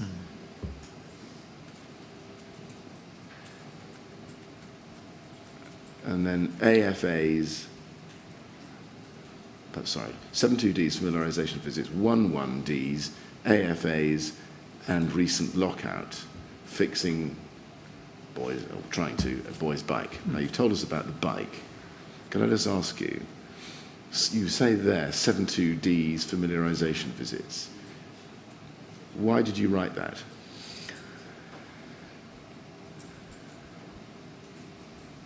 That was after 9 hours of the worst day of my life, and it's just something I wrote. I don't even remember writing that, but I'm not sure. Okay. So... I probably wrote that because we do 72Ds and 11Ds in tower blocks in North Kensington. But given time to think about it, I can't remember actually doing one. Okay. And your statement, as I've shown you, says that you didn't complete 72Ds, and this contemporaneous note says that you did. Yes. And so, to summarise your evidence, I think you're telling us that the statement is right and the contemporaneous note is not, on that point. I can't say for certain. What I'm saying is, once I thought about it, in my memory, I can't remember doing one. And you can't remember doing it? Yeah. What about 11Ds, which is the old... That would have been even further back in time, so I definitely can't remember. AFAs, I think I know what that stands for, but could you just tell me? Yeah, that's automated fire alarms. Right, and they would be... And what would happen? Why would you go to Grenfell Tower? It's where a smoke alarm or a smoke detector has been actuated, and they would have a alarm panel, and we get called. We go to check out what's caused the smoke detector to actuate, and we sort it out. Thank you. Now, you say in your statement, and sorry, we're still on page 1 of the first paragraph, but you just go back to that. You say, I know, and this is just about 7 lines down, I know that it was redeveloped about 3 years ago, and my crew visited during the refurbishment when it was a working site. Did you go on that visit? I don't remember, no. I Do don't you- believe I did. Do you remember having any discussion or conversation with your watchmates about the visit that they did? Somewhere in my memory, I remember them talking about a repositioning of the dry riser. Okay. Anything else? No. At the time, that was what we thought the most important thing was, because it would change our attack if there was a fire there.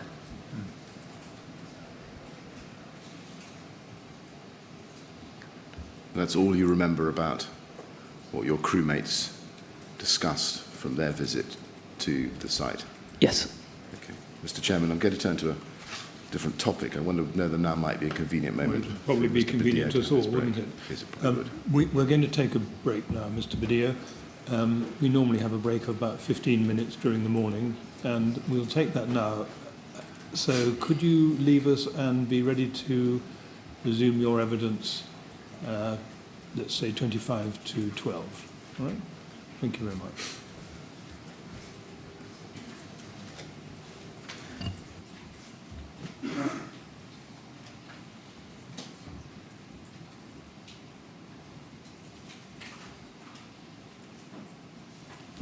All right, 25 to 12, please.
Well, Mr. Bennett, we'll just wait a moment for Mr. Badillo to be ready, then we'll carry on.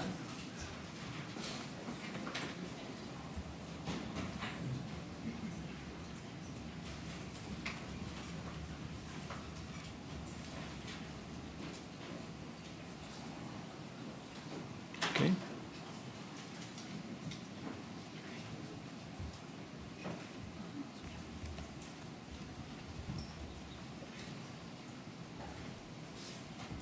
Right, Mr. Badillo? Yes. Right. Yes, Mr. Bennett. Thank you, Mr. Chairman. Mr. Badillo, I just want to ask you one very brief question about training, and that's about radio communications.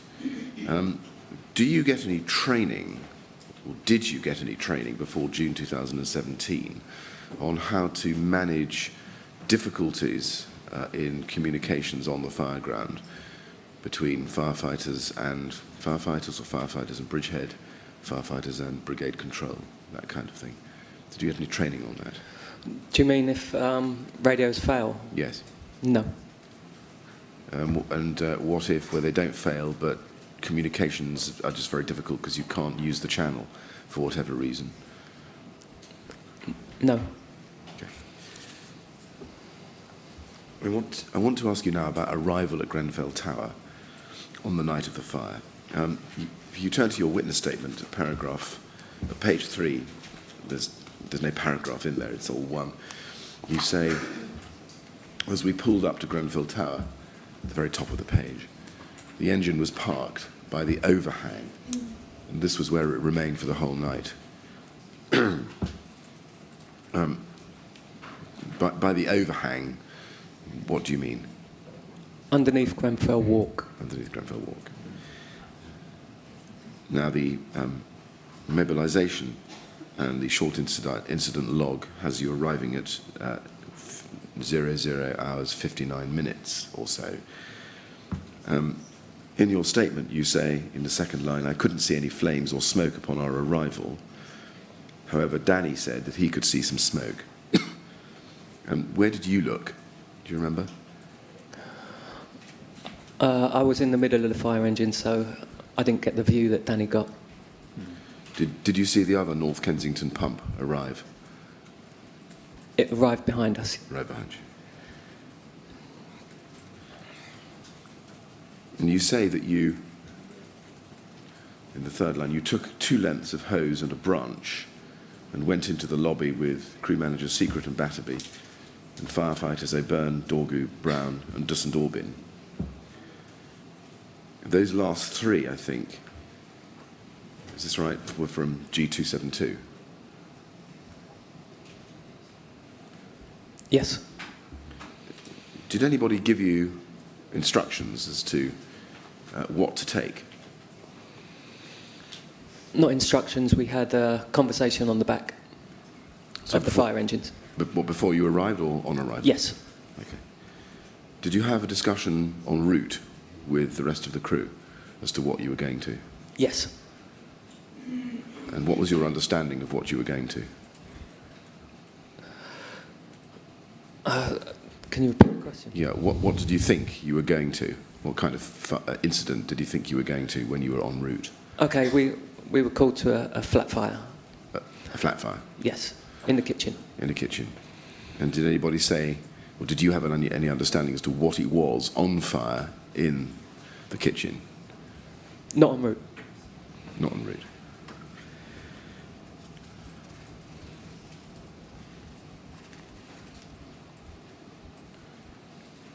And you say that the rest of the crew stayed outside, remained outside to locate the hydrants. And this is the top of page 2. Sorry, top of page 3. The rest of the crew remained outside to locate the hydrants, set up water supplies, plugging into the dry riser and getting the pump going. You see that? Yes. By the rest of the crew, who do you mean? Firefighter Bills, firefighter Abel, and the governor, watch manager Bowden. Okay.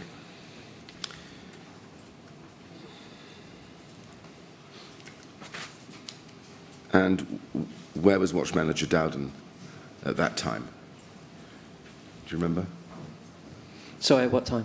At the time that you were locating hydrants, setting up water supplies and plugging into the dry riser? That wasn't me who was doing that. I was straight into the building. You were straight into the building. Well, let's go straight to that.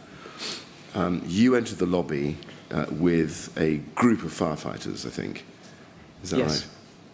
And if we can just see a photograph, this is, are you all right to look at a Yes. camera photograph? It's a still. Yes. Okay. Could we please have on the screen camera 4 CCTV, INC or INQ 000000095.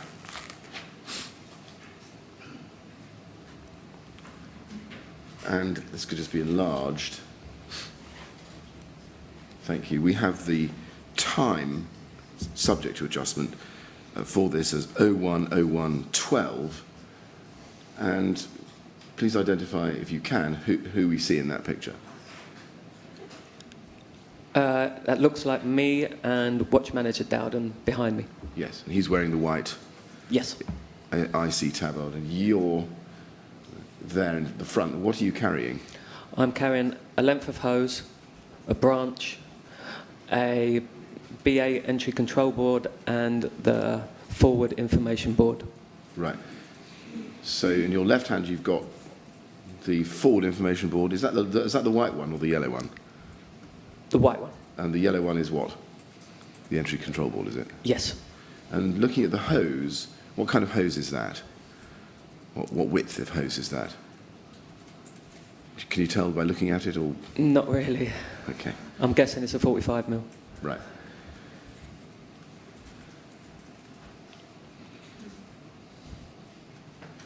Now, in your statement, you say that you were met by a group of people. Was this inside the lobby or outside the lobby? Inside. Inside. And you say, and this is, I think, 10 or so lines down, it's quite difficult to navigate through this block of text, but if you bear with me, about a third of the way down the page, you say, maybe a quarter of the way down, we were met by a group of, I think, 4 people. And I recall one Asian man aged roughly 40 to 50 doing most of the talking. He stated that it was their flat that was on fire, the flat was in the kitchen, they'd closed the door but had left the keys inside the flat. He looked worried, but I cannot remember anything else about him.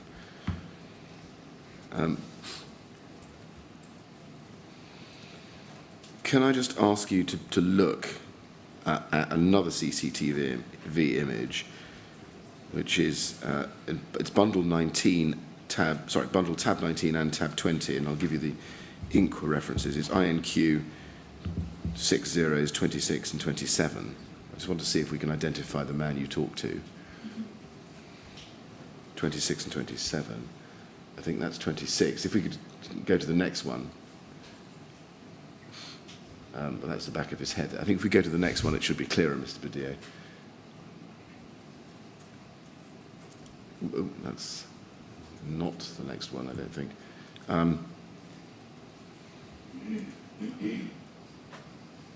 But doing the best we can with what we've got in the time we've got. Do you think that looks anything like the man that you met and talked to? It's a bit difficult to tell. I thought we got a better image. What, from that image? Well, let's try number 27. I'll give the number again and see if we get the right image this time. It's INQ 60s 27. It is. Right, okay. Well, let's... That's 27. Can we go back to 26? No, that's no good either. Okay, well, that's not working. We'll come back to that later.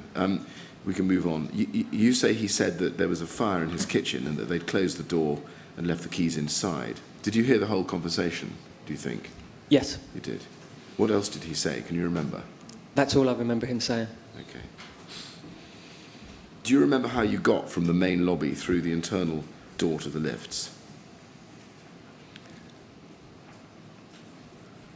I believe someone had a fob. Someone let us through. Do you remember how easy it was to get hold of the fob? I believe it was one of the group that was coming down the stairs let let us in. Right. So it was easy, yes. Right, I see. And do you remember any time before that? Well, let me ask it this way. Do you remember arriving and discovering that you needed a fob to get into the inner part of the building? Sorry, I don't... Can you repeat the question? Well, when you arrived, Yes. did you have any difficulty? Did you or other members of your crew have any difficulty accessing the inner part of the building? So beyond the lobby into the inner part of the building? What, during the night? On arrival at the very beginning? Not that I remember, no. Okay. And let's have a look at another CCTV camera image. And this is INQ 6096.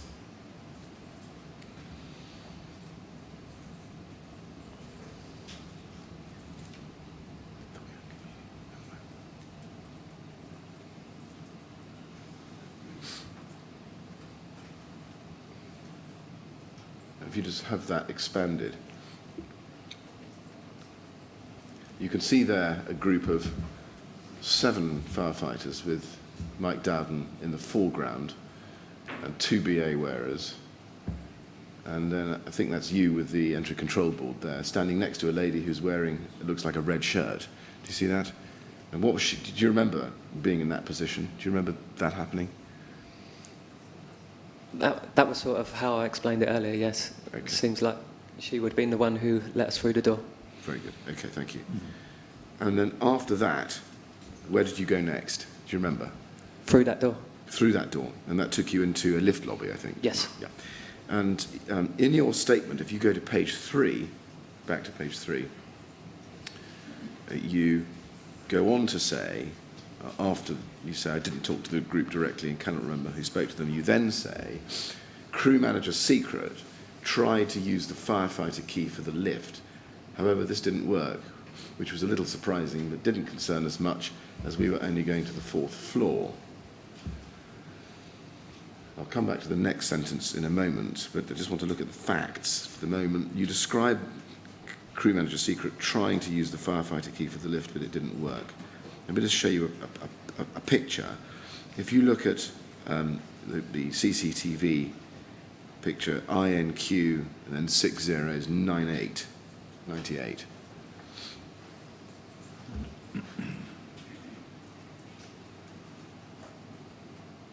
And have that enlarged. Could you describe for us what you see here? This is a timestamp of 010335, subject to adjustment.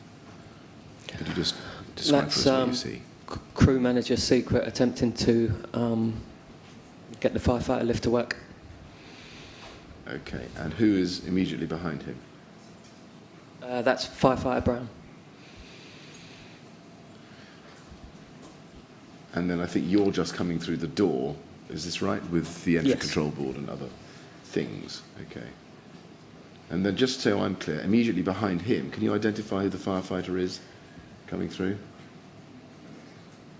Who's also holding some hose.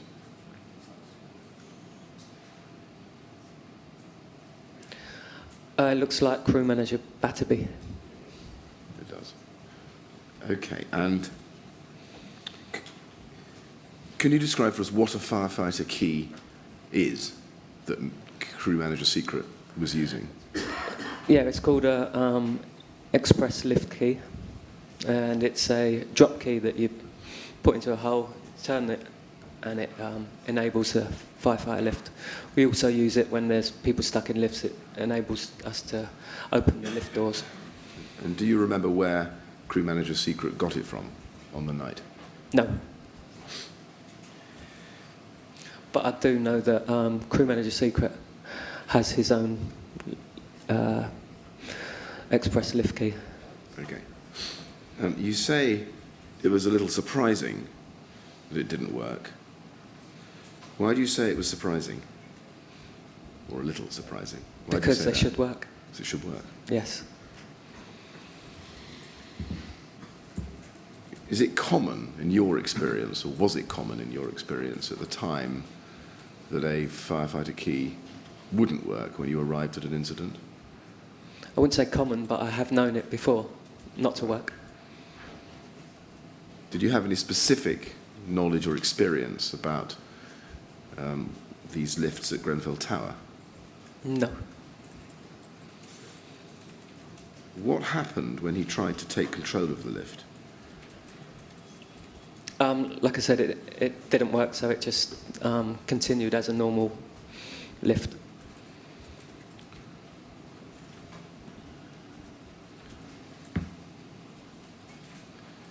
And in your experience, would the lift continuing as a normal lift have consequences for the occupants of the building?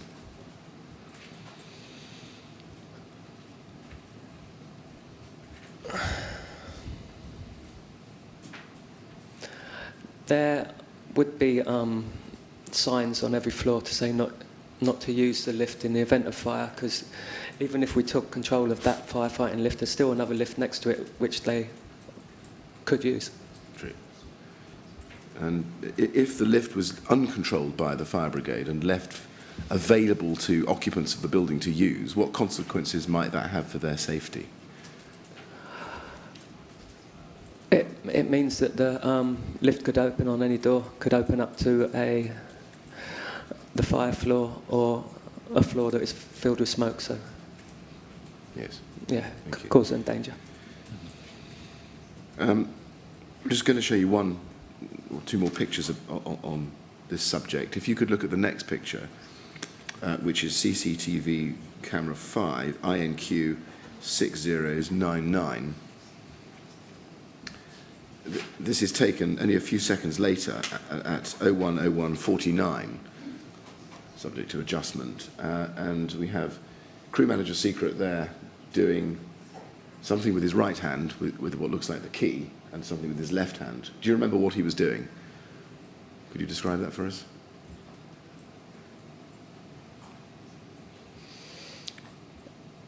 I don't remember, but what it looks to me is trying to operate the firefighter lift and press the button for the lift at the same time. And why would one normally do that? To cool the lift down and to operate the firefighter lift. You do it at the same time, do you? With the key and the button? No, not. I believe what he's doing there is attempting to call the firefighter lift and realising it's not working, so calling the lift down anyway. Oh, I see. Okay, right.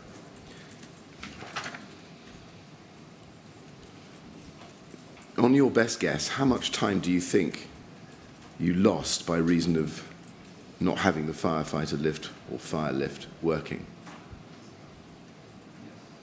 You want me to guess? Well, it's estimate rather than guess. That's a better word. Okay, 2 minutes. 2 minutes.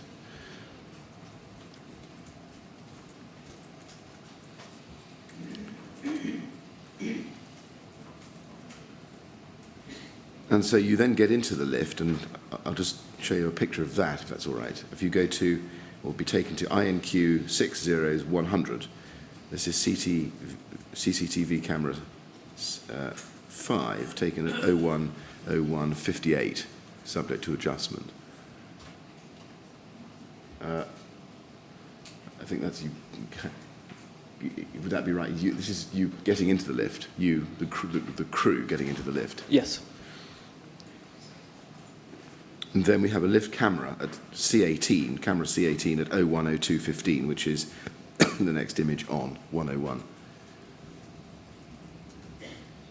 What do we see there?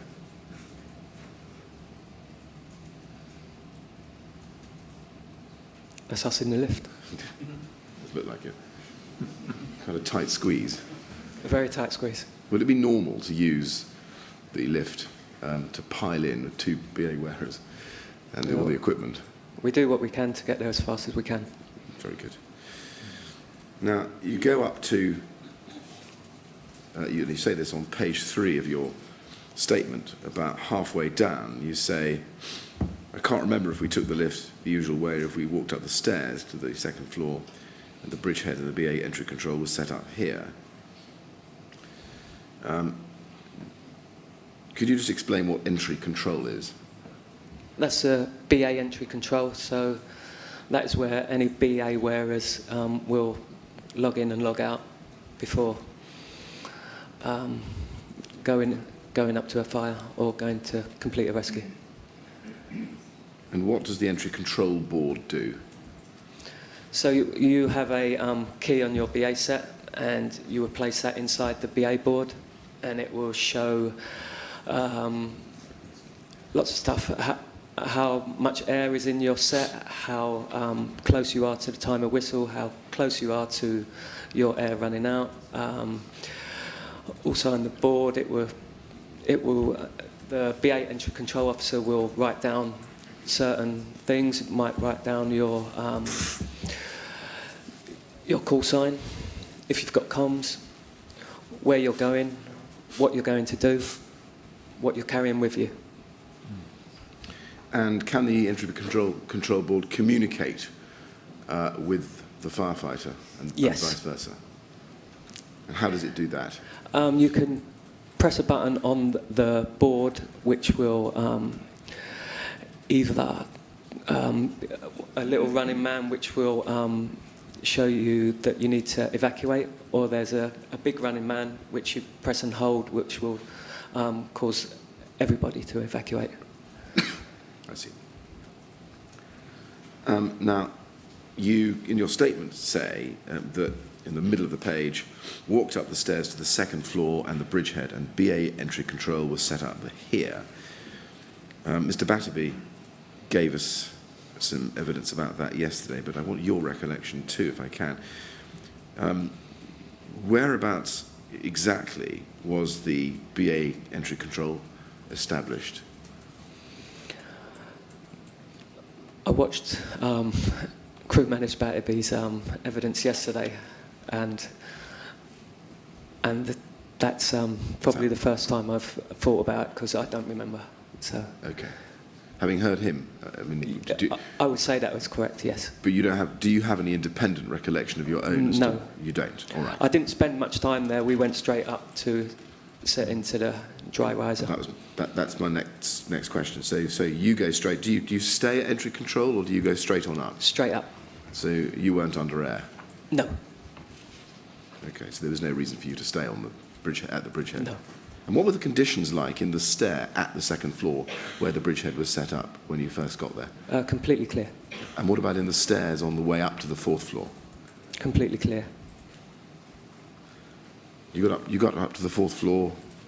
Correct. By stairs, did you? Yes. Okay. And when you got to the fourth floor, who did you go with? Firefighter Dorgu and firefighter O'Byrne. And what did you carry with you? I believe hose and the branch.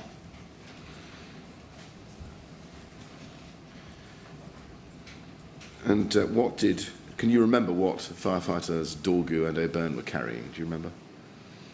No. No. All right.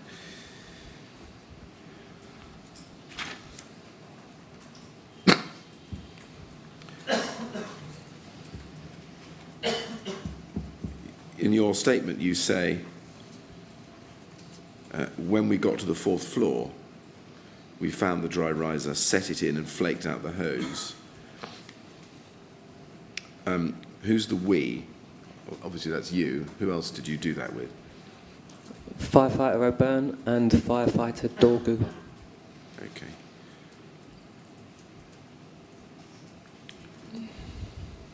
And firefighters Batterby and Brown, you say they were setting up their BA sets. Where were they doing that? At the bridgehead. So they were still downstairs? Correct. Okay. And when you were doing that exercise, finding the dry riser, setting it in and flaking out the hose, what were the conditions in the lobby like? The air conditions, what were they like? They were clear. Clear. There was a slight smell of a fire. Yes, and if we look a little bit lower down on page 3 of your statement, you say, we then radioed down to the bridgehead informing them that we were ready and to turn the water supply on. I couldn't see any fire and there was only a small amount of very light wispy smoke. So where was that wispy smoke that you could see I believe it was coming out of the door. coming out of the door? Which door? Sorry, the front door to flat 16. Front door to flat 16. Whereabouts in the door? Well, was the door open or closed? It was closed. It was closed. So where in the door was the light wispy smoke coming out from?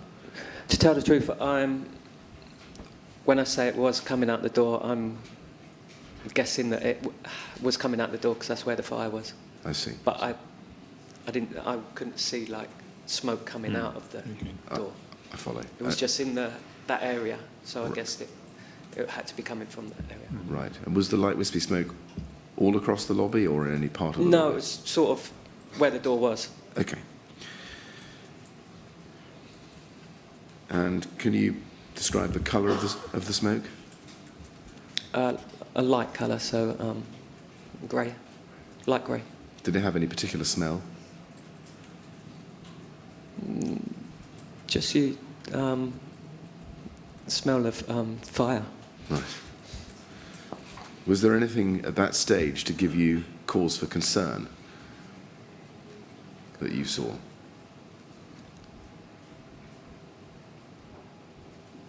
I don't understand the question. Do you mean because we've been called to a fire, so there's obviously concern because we're going to put this fire out. There was nothing out of the ordinary, if that's what the question is. Thank you. You say a little earlier on that you found the dry riser. That's on the 4th floor, is it? That's where you found it? Yes. And did you know where to look for it, or did you have to look around and find it? Yeah, I knew where it was. Who told you where it was? Do you remember? From previous visits there, I knew where it was. Okay.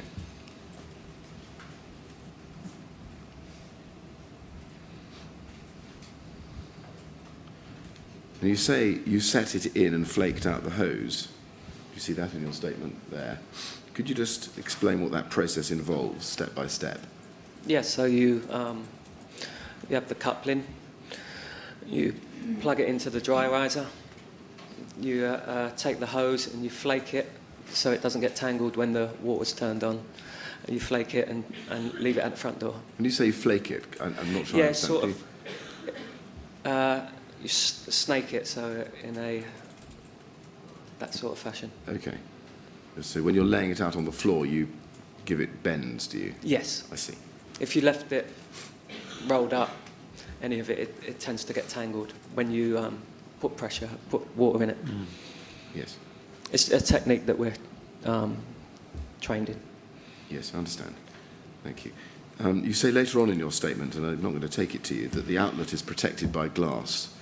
Do you remember whether the dry riser outlet on the 4th floor was protected by glass? I believe so, yes. It was. Did it need to be unlocked? Yes. Do you remember who unlocked it? No. What would you unlock it with normally? A key? Which key is that? Is it the same as the express key? No. A different key? Where would you get the key from for the dry riser glass door? I believe it was probably one of the FB keys that we carry on the fire engine. I see. Who was it who actually plugged the dry riser hose into the 4th floor dry riser outlet? It would have been either just firefighter O'Byrne or firefighter Dorgu. Okay, you can't remember. No. Is it standard procedure to plug in on the fire floor? No. Why did you decide, why did you plug in on the 4th floor in this case? It was the quickest way to get into that flat. What would the normal procedure be? 1 floor below. I see. And did anybody give you instructions not to follow the standard procedure on this occasion, but to plug in on the fire floor? It was a discussion we had between us. Who was party to that discussion? Firefighter O'Byrne and firefighter Dorgu. Where did Between that- us, we've had 60 years of experience. I understand. Where did that discussion take place? In the lobby. In the lobby to the, The 4th building? floor. The 4th floor lobby. Yes. So when you got up there, Yes. I see. We saw that the conditions were safe to do so, and it was the quickest way, so we did it. And did you inform Watch Manager Dowden that that was what you were doing, plugging into the dry riser on the 4th floor? I don't believe so. I didn't personally. Okay.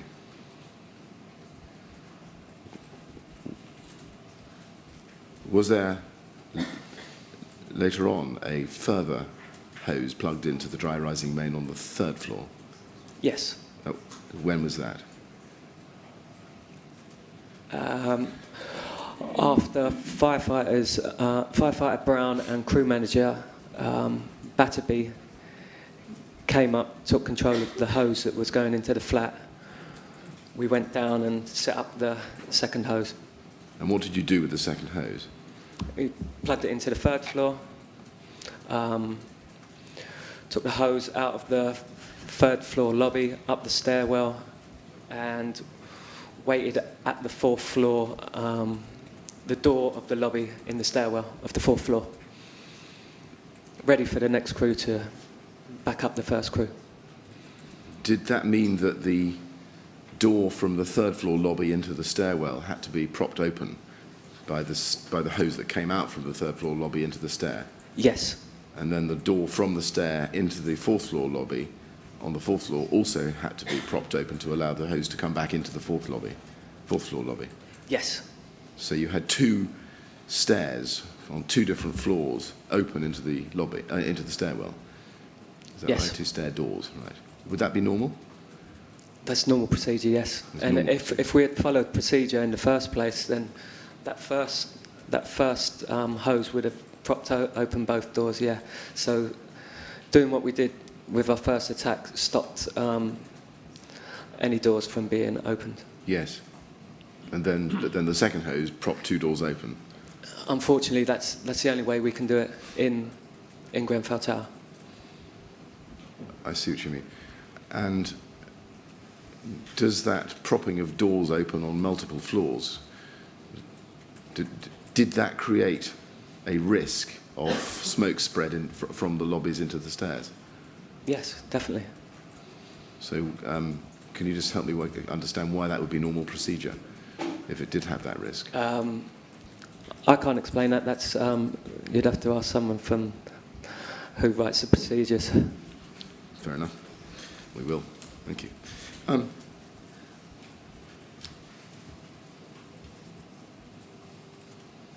bottom of excuse me. At the bottom of page 3, you say. Mr. Miller, are we going to another topic? No. Oh, I'm sorry to interrupt you in that case. No, we're quite close to another topic.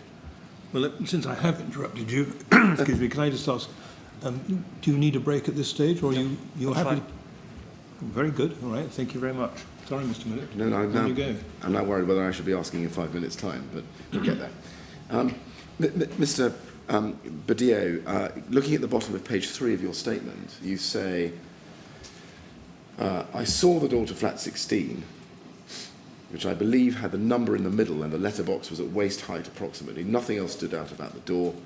Danny and Charlie soon arrived in their BA sets and approached the flat.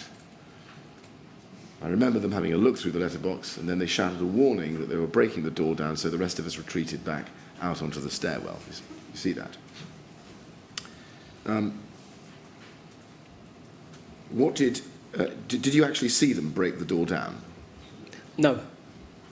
So you've gone out into the stairwell by that stage? As soon as we get the call that they're going to break the door down, we're not in BA, so we retreat to a safe area. Now, did you all go out into the stairwell and not see the door be broken down, or was that just you? All of us except the 2 BA crew. Okay, let me just try and take this in stages. So who was it who went out into the stairwell at the moment when Danny and Charlie said they were going to break the door down? Me, Firefighter O'Byrne, and Firefighter Dorgu. You all went out onto the stairwell at that point, did you? Yeah, as soon as that instruction comes, we leave that lobby area. Okay. The reason I ask you, Mr. Badillo, is because Mr. O'Byrne has given us a statement which we'll obviously explore with him. I'm not suggesting to you that it's absolutely correct, but I have to ask you about his recollection. And he says that he saw smoke coming out when Batterby and Brown broke the door down. And that's why he says, because he saw the smoke, that's why you and he and firefighter Dorgu went into the stairs. What's your recollection? What I said, but You think he's wrong? no. Doesn't matter. No, it Let me doesn't. get your recollection. Your My recollection is what I've said, but Very good. Okay.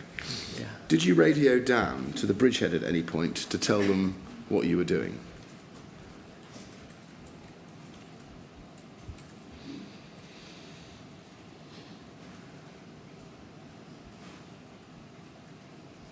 I don't remember. We're on Channel 1. The Bridgehead who were talking to the BA crews are on Channel 6, so it would be the procedure that once the BA crew enters the flat, then they will radio down to the Bridgehead to let them know that they are now in the flat. Right.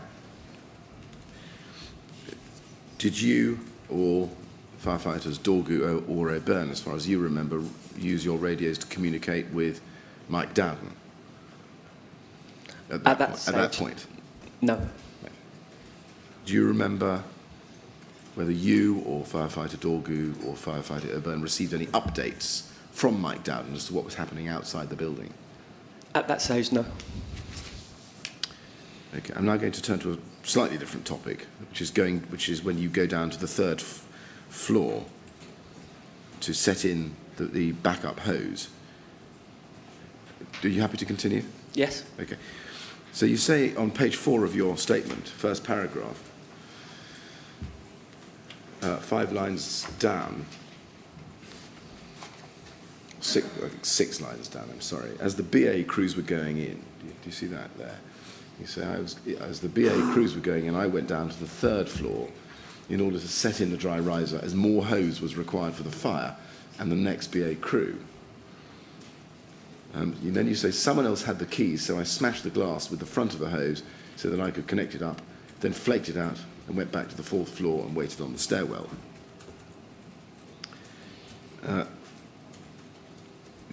Why did you have to smash the glass with the front of the hose? To plug in as quickly as I could, and I didn't have time to find whoever had the key.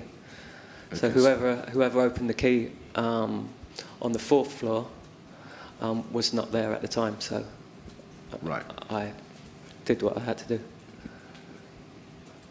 And you don't remember, I think, who had the key No, to the I don't. 4th floor, right? And then once you access the outlet, do you remember who plugged the hose into the outlet? That was me. That was you. Again, Justin O'Byrne, firefighter O'Byrne, says that it was firefighter Dorgu trying to do it, but getting it wrong, so he helped him. That's what he says. Do you remember that? No. Was that on the 3rd floor? Yes. Okay. Okay, what? Okay, you remember that that's what happened? On the initial stages of setting up, you're doing so much at one time. That's my recollection, but it can be a bit confusing with who sets into. If I've smashed the glass to the cabinet, I'm literally there. I can't see why I would then pass it to someone else to plug in. Okay, all right. And then you say you flaked out the hose and went back to the 4th floor and waited on the stairwell. Do you remember where you left the hose? I didn't leave the hose. I stayed with the hose until the next crew came up. Okay. And why did you go back? Why did you go back up to the 4th floor? To wait for the next crew to come on to back up the BA crew that was already in flat 16. And do you remember what firefighters O'Byrne and Dorgu were doing? Did they come with you back up to the 4th floor? At that stage, I believe I was on my own. Right. Where did they go? Do you know? I don't know. Actually, I think Justin was, firefighter O'Byrne was with me. He was a little bit further up. Okay.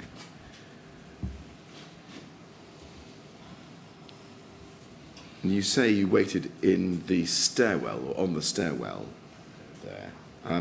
Why did you wait there? In safe air. Safe air.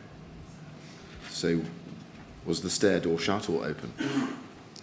To the fourth floor To lobby. the fourth floor lobby, quite right. Closed.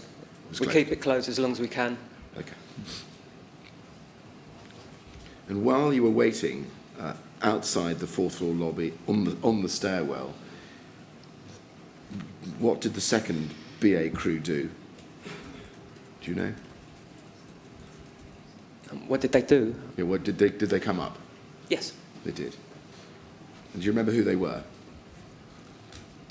I know one of them was firefighter Barton. Yes. And the other one was firefighter O'Hanlon. Do you remember that?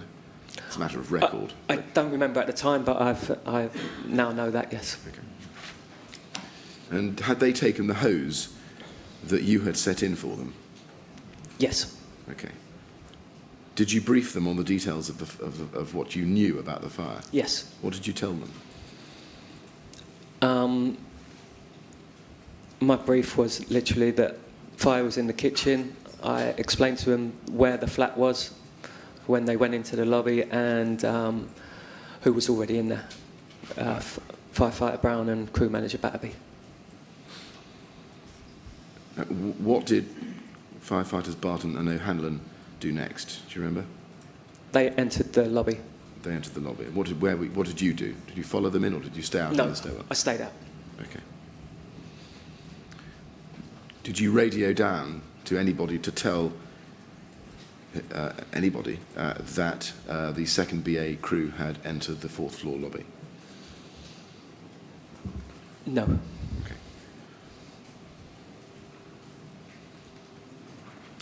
I want to turn to the next topic, which is reports of fires on the 5th and 6th floors. In your statement at page 4, second paragraph, you say, I waited on the stairwell, and not long later, some people started to come down the stairs from the floors above. And we'll look at this in some detail, but can I start by asking you say not long later, how long do you think you'd been waiting on the stairwell before the people you saw came down? It was... you're talking minutes, maybe 1-2 minutes. And was that after firefighters Barton and O'Hanlon had gone into the fourth floor lobby? The way I remember it, yes. You go on in your statement to say that they said that they were from floors 5 and 6 and that their flats were on fire.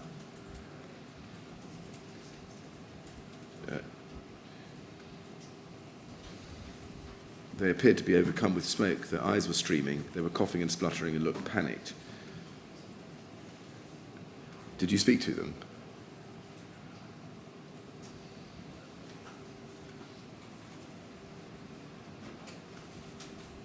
Yes.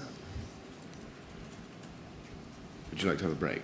Pardon? Would you like to have a break No, before I'm we fine. continue? Yeah, okay. Right. Do you remember how many people there were in the first group that you saw? It says on my statement maybe 10 to 12, but I can't be sure.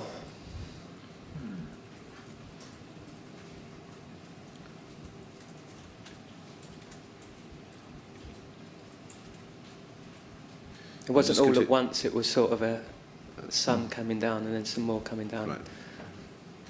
You say in your statement, I recognise someone I know, but didn't talk to him. His name is Romero, and his brothers are my friends. Maybe 10 to 12 people came down, all in the same physical state. Those that did speak to us were in a state of panic and used broken English. Combined with my previous experiences of high-rise fires, I thought they meant their flats were just filled with smoke rather than actually being on fire. Just want to stop there and ask you a number of questions about that. You say earlier on in that passage, in the second line of the paragraph, they said they were from floors 5 and 6. Did they actually say that to you? Yes. And you say that their eyes were streaming and they were coughing and spluttering. Yes. You could see that, could you, yourself? Yes. Were you concerned about that at the time? Yes. And what were your thoughts at that moment? To find out if there was fire in their flats and to get the people out. Okay. You say in your statement that you thought their flats were just filled with smoke rather than actually being on fire, as you can see in the highlighted yellow bit on the screen. But can I ask you, if they're flats on 2 levels above the fire floor, so up to floor 6, were full of smoke, 5 and 6, each full of smoke, what did that tell you about whether compartmentation between any of these floors, 4, 5 and 6, was still holding? At the time, through previous experience, I've only ever been to one block of flats where a fire has jumped up into the next, onto the next level. So I thought it needed further investigation, but at that stage, I was thinking some smoke had travelled up. Some smoke had travelled up. That was my first thought. Right. But at the same time, Justin said he would go up and have it. Firefighter O'Byrne said he would go up and have a look. Okay. I'll come back to that in just a moment. Can I just ask you a follow-up question on your experience? You say you'd been to one block of flats where a fire had jumped up to the next, onto the next level. When was that? Do you remember? That was about 10 years ago. And where was that block of flats? That was, I believe, Camelford Walk. Camelford Walk. Yes, which is not far from Grenfell Tower. And do you remember anything about the exterior of that building? It was brick. The flames came out the window. The next window was open. It caught fire to the curtains, and that's how it got into the next flat. So it penetrated from the outside into the inside of the floor above? Yes. I see.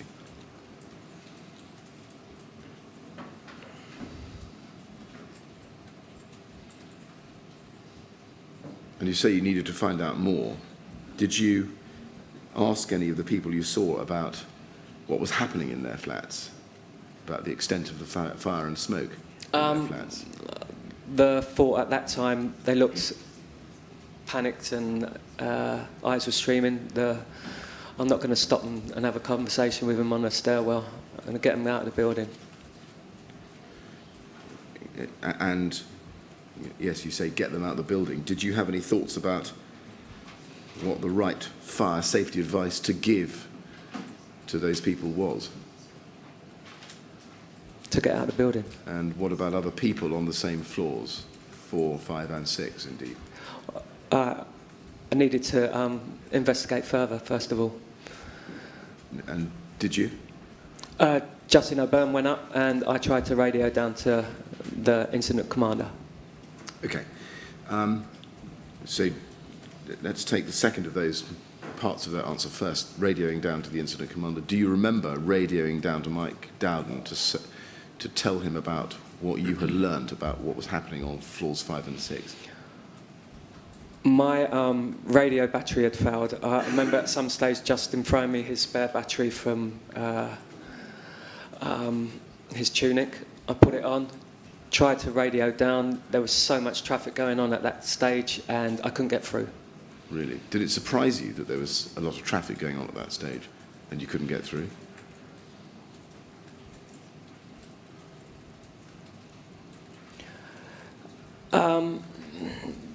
You go to incidents and there is usually a lot of traffic at a fire, so not entirely. Right. So is it quite common in your experience that you're in a high-rise block at a fire, you can't get hold of the incident commander on the ground? Yes, that is common. Is that something? Is that a matter of concern, or has that been a matter of concern to you as a firefighter? Definitely, yes. Have you raised it with anybody? Have you gone to your senior officers Plenty and of said? times. There's Really? lots of problems with the radios, and Right. So is this a common problem in the London Fire Brigade? with radios, most yes. definitely, yes. Right. And do you have any idea of what the common problem actually is? What's the root of the problem? Do you know? Technically, you mean? Yes. No. Is there any other kind of problem? With the radios? Yes. Yeah, lots. What, such as what?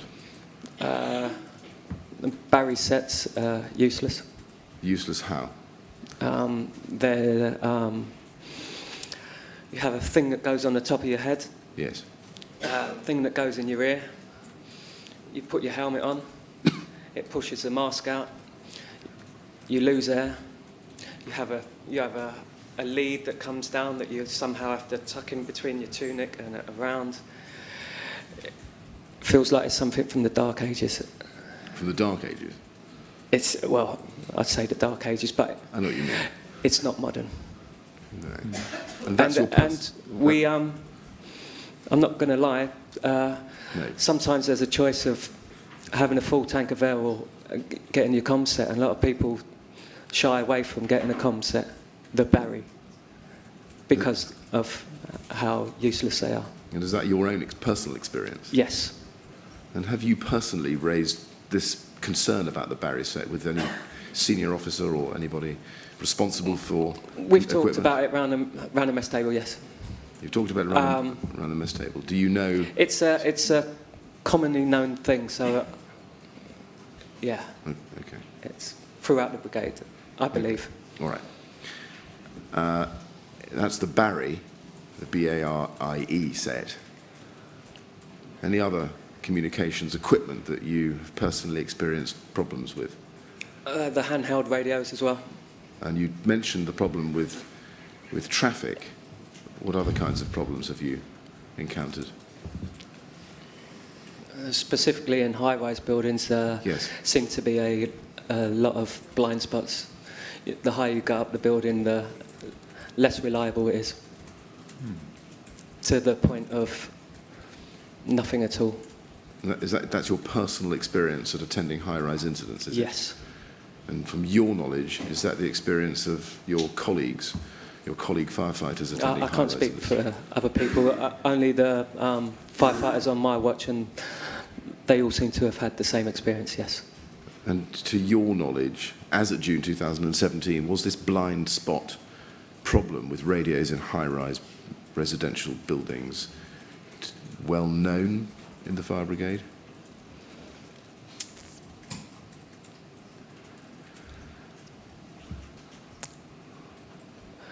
The Barry, definitely yes. I'm not sure about the blind spots. And was blind spot something that you ever took up or knew had been taken up with senior officers responsible for equipment? The blind spots in Grenfell Tower was a sort of bit of a new experience for me. We attend a lot of things in different tower blocks.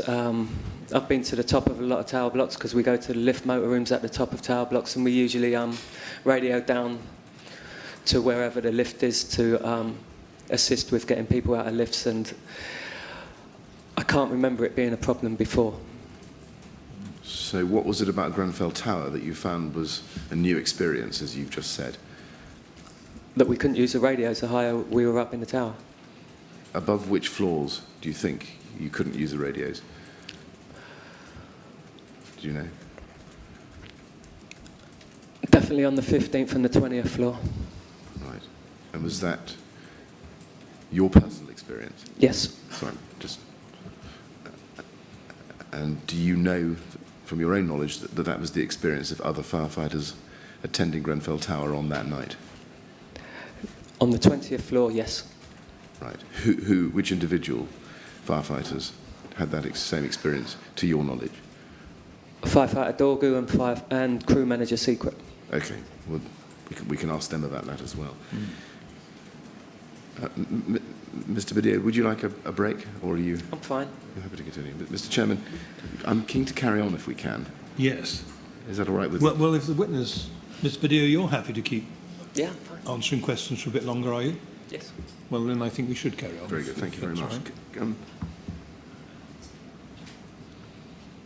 Just one more question on the communications, just going back to an answer you gave a little bit earlier about your battery failing and Justin O'Byrne having to give you a spare. When you leave a station on a shout, if that's the right expression, on a call, Yes. do you normally ensure that your fireground radio has a charged battery, a fully fresh battery? At the start of the watch, you should, yes. Do you remember doing that on that night? At the start of the watch, I Yes. believe I did, yes. So was it a surprise to you that your battery had packed up?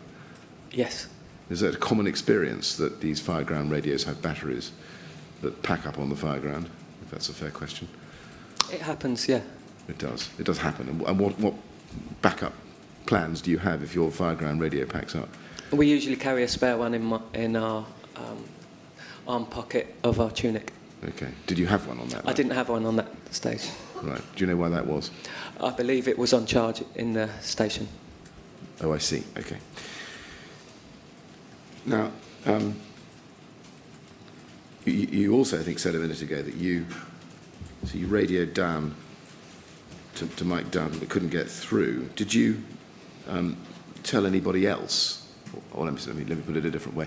Did you communicate with anybody outside the building about what the people coming down from the fifth and sixth floors had told you about the conditions that they were experiencing?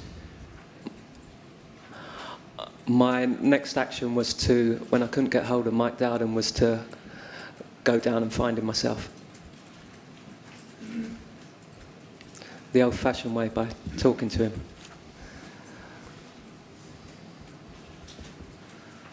You went down to find him yourself. Okay.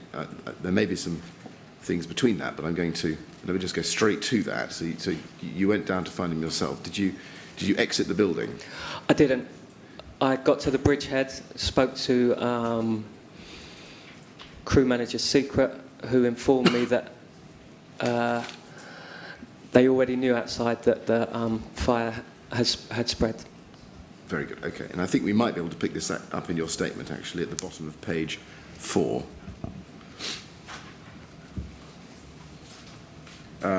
You say there, I was unable, this is 5 lines up from the bottom, I was unable to send a radio message with the update, so I thought it would be best if I went and told the governor, watch manager Dowden, and myself.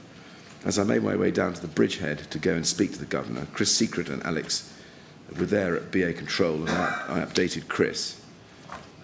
I can't remember exactly what was said, but from this conversation I believe that the governor was already aware that the fire had spread.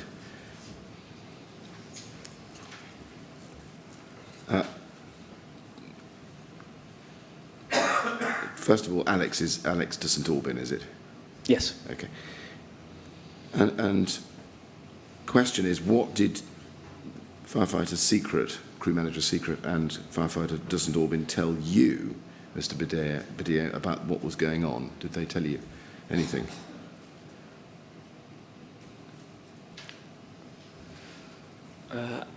As you can see in my statement, I don't remember what exactly was said. So you knew that the fire had spread. Did you yourself consider that you would need to rethink the plan for what was going to happen at the incident? Yes. And what did you think? That we were going to have to get BA crews up to the next 2 floors to extinguish the fires. Okay, I'm just going to come back to that, if I may. Can I just go back a little bit in your statement, and perhaps a little bit in time? Page 4 of your statement, second paragraph. You say in the middle of that paragraph, I thought, this is after the conversation you'd had, that because of the compartmentalisation of the flats, it would be very unlikely that the fire would have licked up 2 floors. And then you go on about your experience, which you told us about there. And then you say, but I just thought that they meant their flats were filled with smoke. And then you say, Justin went up the stairs with a firefighter from Kensington called Jamal to check it out and came back and said there was fire on those floors. Now, just unpacking that a little bit. Jamal, is that Jamal Stern? Yes. When, roughly, did Justin and Jamal arrive at the 4th floor? How long after your conversation with the individuals that you'd seen coming from floors 5 and 6 did your conversation with Jamal and Justin take place? Do you remember? You're talking something between 2 and 5 minutes. Okay. Did you have a discussion with them? They just told me there was fire in the flats. Fire. So you had thought that there was smoke, but they were now saying, no, there's fire there. They confirmed what the residents that were coming down the stairs had said. And what were your thoughts about that? That I need to get the message out to Okay. So it's not just smoke. people in charge. Yeah. And did you have any thoughts about more general evacuation of the block at that point? Not at that stage. No. You say you went down and you spoke to crew manager Secret and firefighter St Albin. Did you tell them that there are flats on floors 5 and 6 which are actually on fire? Yes. Do you know what they did next? What did they do next that you saw? I didn't stay. I told them and then went downstairs. In your statement at the bottom of page 4 and at the top of page 5, you say there were lots of firefighters around, all with BA sets on and waiting to go in, and I decided I needed to go and get mine as more people were needed. When you say lots of BA wearers, were there more BA wearers there at that time when you arrived at the Bridgehead than you would have expected?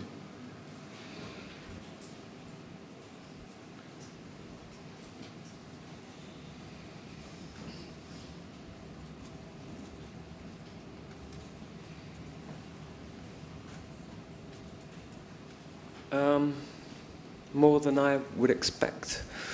It wasn't something that entered my head, no. Okay, you go on to say there must have been at least 8 crews by this point. However, I'm unsure as to when this was increased. When you saw that there were at least 8 crews at this point, did you have any thoughts about whether that was a lot or a little or... A lot, yes. A lot. Thought it was a lot. And did that surprise you? From where I had come, yeah, and it was just North Kent's crew and 2 other machines that were sent on to the incident to start with, yeah. Right. And you went to go and get your own breathing apparatus from your appliance. I think that was the next thing you did.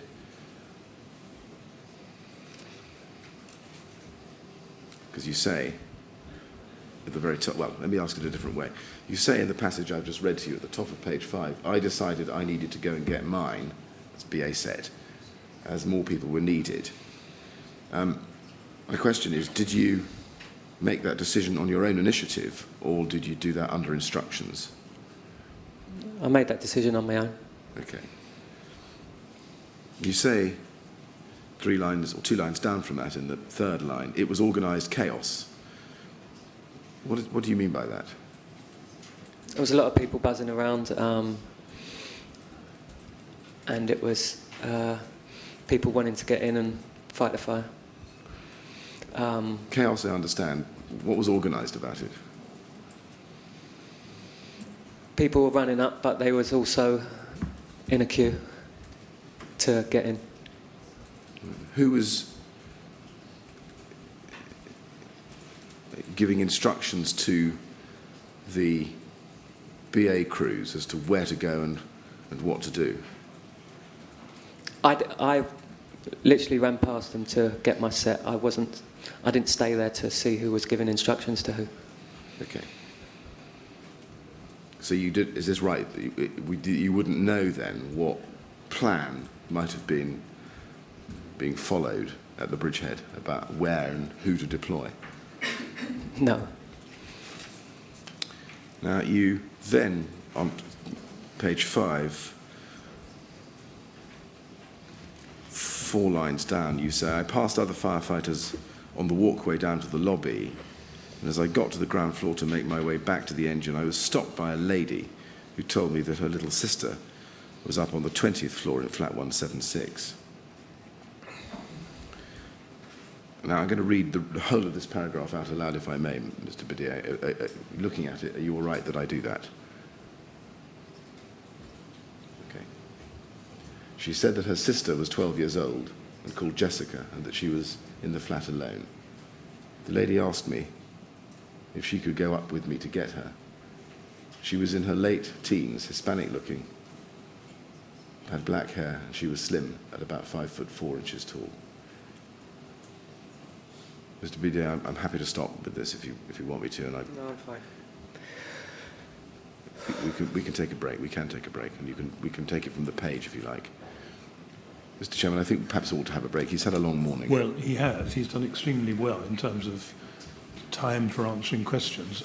I'm just wondering, before we decide what to do, Mr. Willett, you've obviously got more questions to ask, but would it upset your programme if we had a slightly longer than usual lunch break? I was thinking that it might help Mr. Badillo to have an hour and a quarter, say. I think if we came back at 2 o'clock, Mr. Chairman, that would be... That would be all right? Yes, I think so, yes. All right. I think we'll do that, Mr. Badillo. You have been giving evidence for a long time, and we'll break now for lunch. We'll come back at 2 o'clock and give you an hour and a quarter to get something to eat and no doubt compose yourself and be ready to carry on, all right? But I think it's right to tell you, as I'm sure you understand, that Mr. Millett is going to have to ask you questions about what comes next. I'm going to make a suggestion, Mr. Chairman, and that is that before Mr. Badillo comes back, you come in, and I will then read aloud into the record this short passage from Mr. Badillo's statement. I think it is important that it gets read aloud so that the questions that I then ask him after that are more easily understood publicly. Yes. And then Mr. Badillo can come back in and we can carry on the questions. He, of course, knows what's in his statement. He does. So but we'll all be in the same position when you start asking questions. yes, if that's acceptable to you I think that's and to the witness. I think that is a sensible course. Yes, thank you. Mr. Badillo, there's one other thing just to say to you before we break. This is the first time we're going to have a long break in your evidence. Can I ask you please not to talk about your evidence or any of these aspects of the fire until you finish giving your evidence, which will, I hope, be later on this afternoon. All right? Would you like to leave us now? Go with the usher, please.